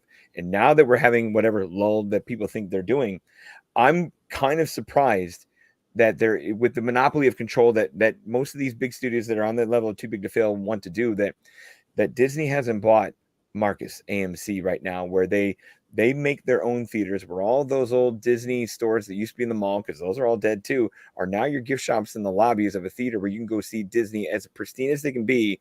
And then for Disney, they can maybe go back, and this is the scheme where I'm postulating further, but like if Disney wanted to come out and like make their prices like almost like Disney Plus level, like $9 is a movie ticket at a Disney theater to see the Disney thing with the lobby and all this stuff. Like if you make that event and you make that scene and you make that setting, you make that marquee, and for the studio, you keep every dollar versus the old theatrical distributor split that you had to do. You're keeping 9 when you used to keep, or here, if you charged 18 and you kept 9, you're getting the same 9, but it's all yours. And you can look like the savior of movies because Disney came in, made these beautiful theaters. They charged $9 instead of 18, and like we think none the wiser that they're looking at them giving us a deal. Well, they're not giving us a deal; they're just keeping all the money. I'm stunned that, especially with the theater industry slipping, that someone hasn't went brick and mortar yet. Even Netflix, even Amazon. Amazon circled AMC for a while there during the pandemic, where I thought Amazon was going to buy AMC, and then and all of a sudden, if that would have shifted, where now it's our house, and hey, Warner Brothers, if you want a movie to show over here at Disney Regal Western, you got to pay, Warner Brothers has to pay Disney to put something in their theaters, or the shingling that we're seeing in streaming all of a sudden becomes the shingling of theaters. But maybe to Matt Zoller Seitz' point, we're getting more theaters because more people are making theaters. Now, again, that's asking a lot and all that. But if it's yours and you get every dollar from it, you're not sharing it with AMC, Marcus, and whatever. That's the scheme, and the business is now open for that. So I'm surprised that hasn't happened in a couple of years here. Well, it's interesting what you're saying about like the kind of licensing. If you want Warner Brothers to play in a Disney theater, you have to pay a fee. It's kind of like how any studio that wanted to make a Blu-ray would have to pay a cut to Sony because of the technology. That's very interesting. But I think, if I had to guess, I would say that the people who own these studios look at the precarious position that the movies are in, that the theaters are in, because I mentioned that they've been closing. So if you go to the board and say, let's open movie theaters, and they look at the board looks at the headline and said 100 movie theaters closed last year. What are you talking about? But if they can but if they can buy low and keep all the money instead of split it, I think they can fit. I'm not saying that I disagree with you. I'm saying that I can understand why it hasn't happened yet, but I don't see a reason why it couldn't in the future. That's a very interesting idea. All right, I don't think that saves movie theaters. I don't think that pill is very white, because I feel like they would do what Disney Plus did when they first came out, and everyone, like, what was it, $6 when it first came out? Now it's like 9 or 10, where they'll start for a year. Those Disney movie tickets at a fancy, beautiful, rebranded Disney theater is a nice price, but then who's to say they can't name their price as they go, and someday, 5 years from now, we're back to paying $18 and they keep every 18. Like, it's a fake savior move, but it makes the business maybe worse. So yeah. But the thing about this though, Don, it doesn't, I still think I'll still call it a white pill, because it might not work the way that we're talking about it now, but it could be the seed of someone saying, hey, that's an interesting idea. Here's why what you're proposing wouldn't work, but here's how we could tweak it so that it might be viable. Let's grow it into something that would. All right, so I'm going to breeze through these. Bull Man worked against bad critics and still had a pretty good theatrical run. I think that was Chris Pine one. Chris Pine, yeah. Oh, yeah. Haven't seen it yet. No. It's a difficult movie. Let's say an outsider movie. Those can be fun.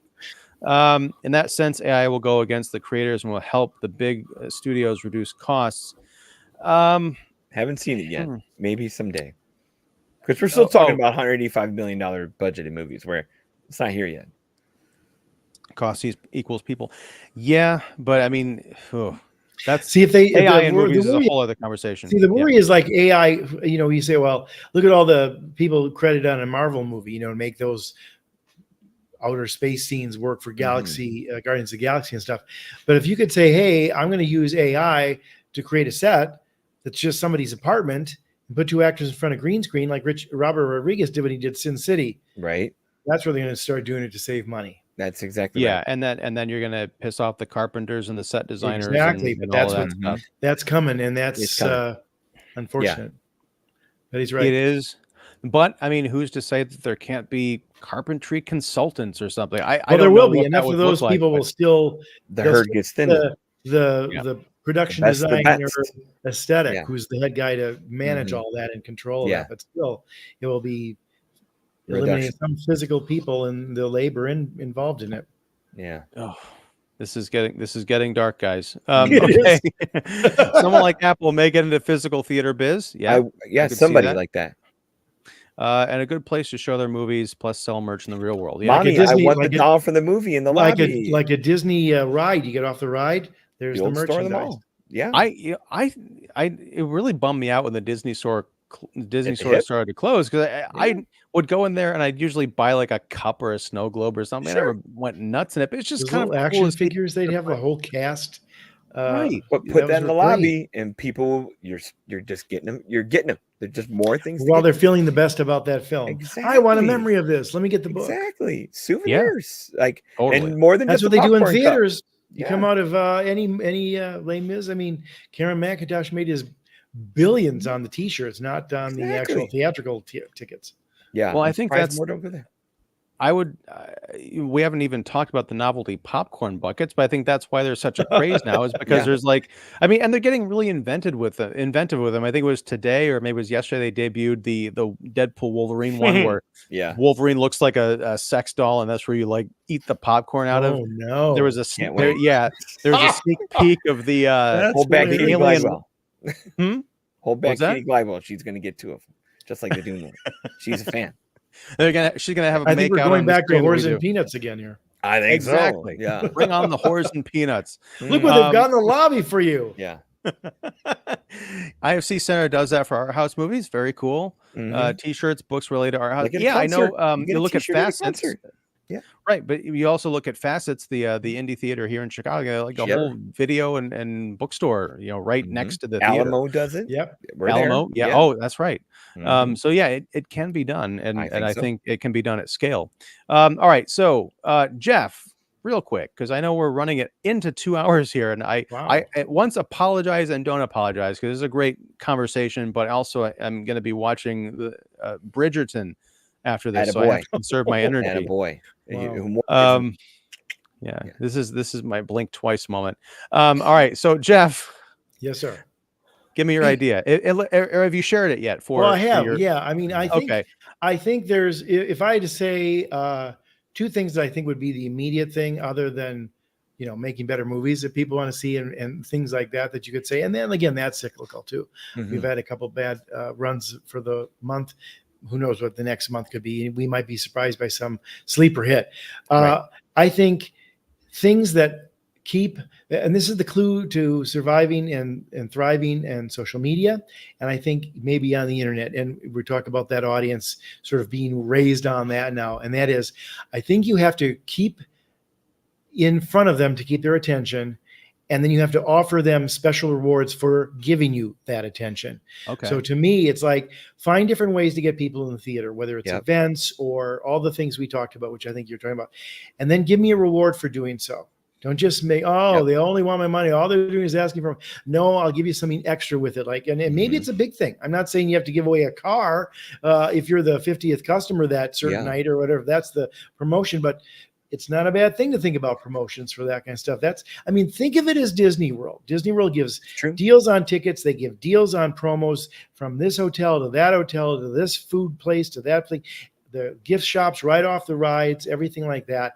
I think theaters have to work a little bit harder and maybe think outside the box than they have been forever and a day. I agree. To just put this stuff in front of them.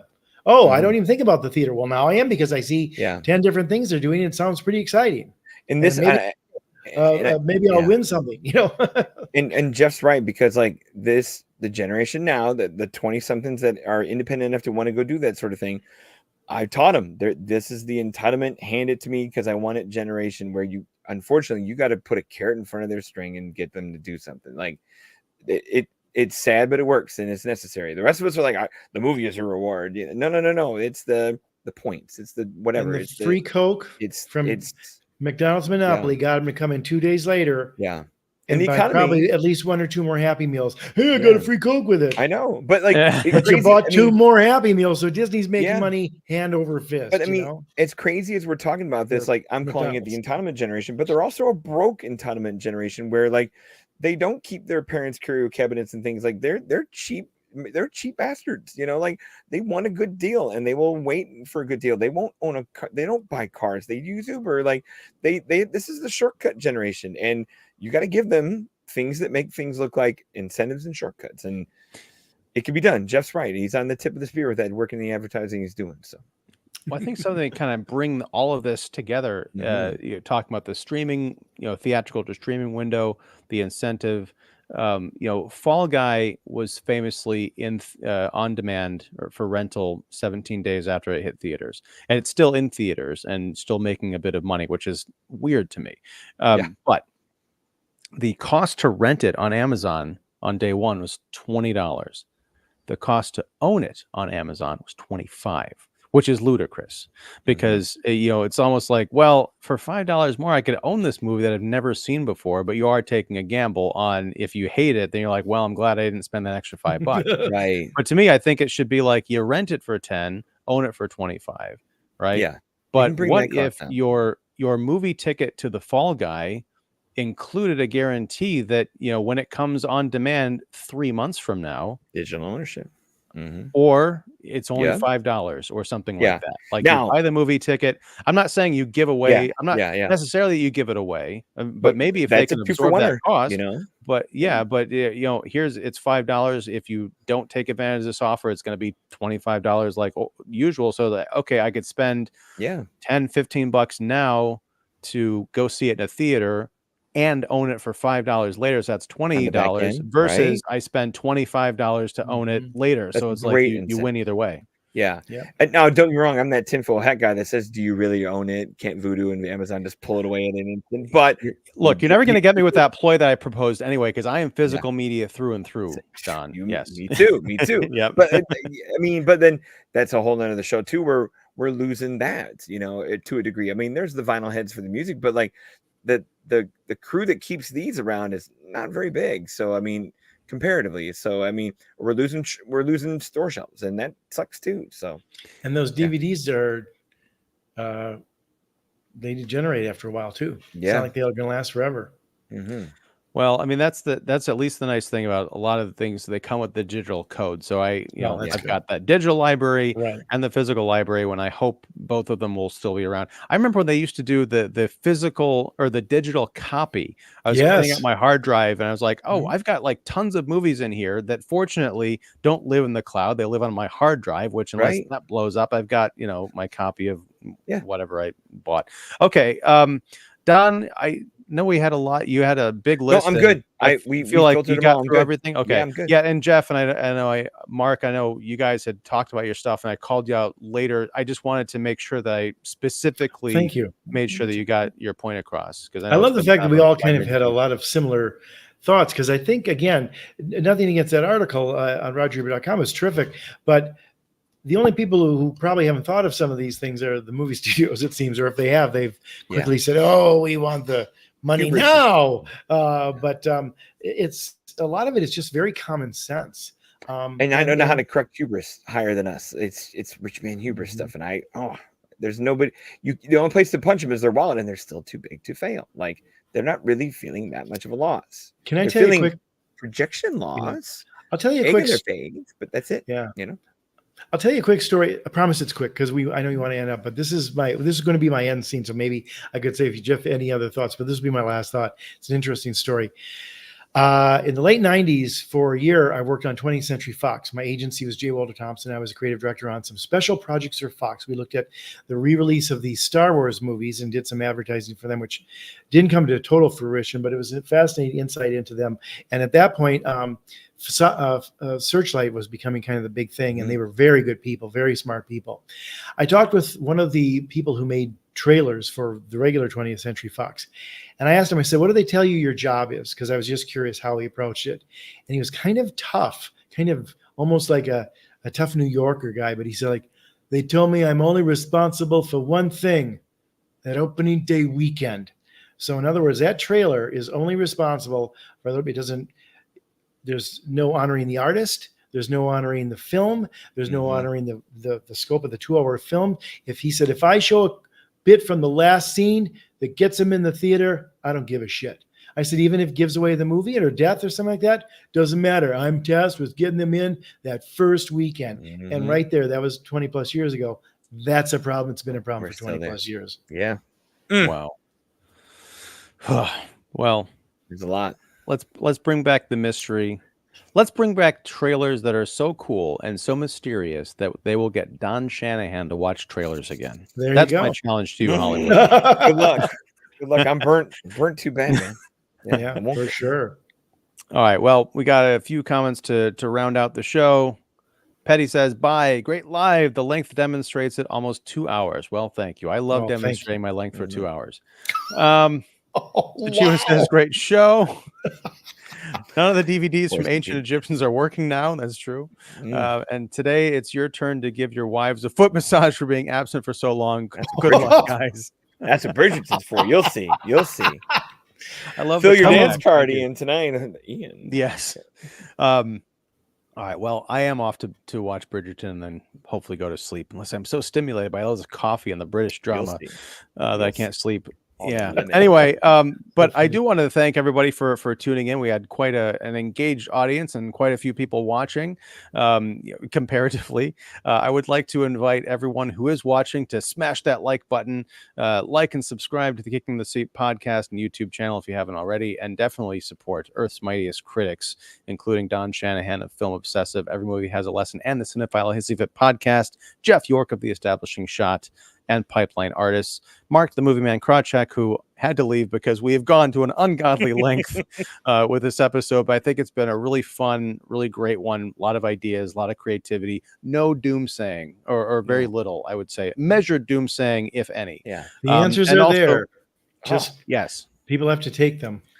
That's right. And people are going to look back on this live stream 50 years from now and be like, we are the Bill and Ted. We saved everybody through our podcast. Yeah, God gave rock and roll to us. But anyway, I'm going to let everyone go. By the way, yes, support all of Earth's Mightiest critics. Their information will be down below. And yeah, we'll be back next week talking about something. I don't know if it'll be old or new or whatever, but we will be here talking about movies, possibly Wednesday, possibly Thursday. Who knows? But until next time, whenever that is, whatever that is, thanks very much. Take care and be excellent to each other. And end stream. Let's try that again.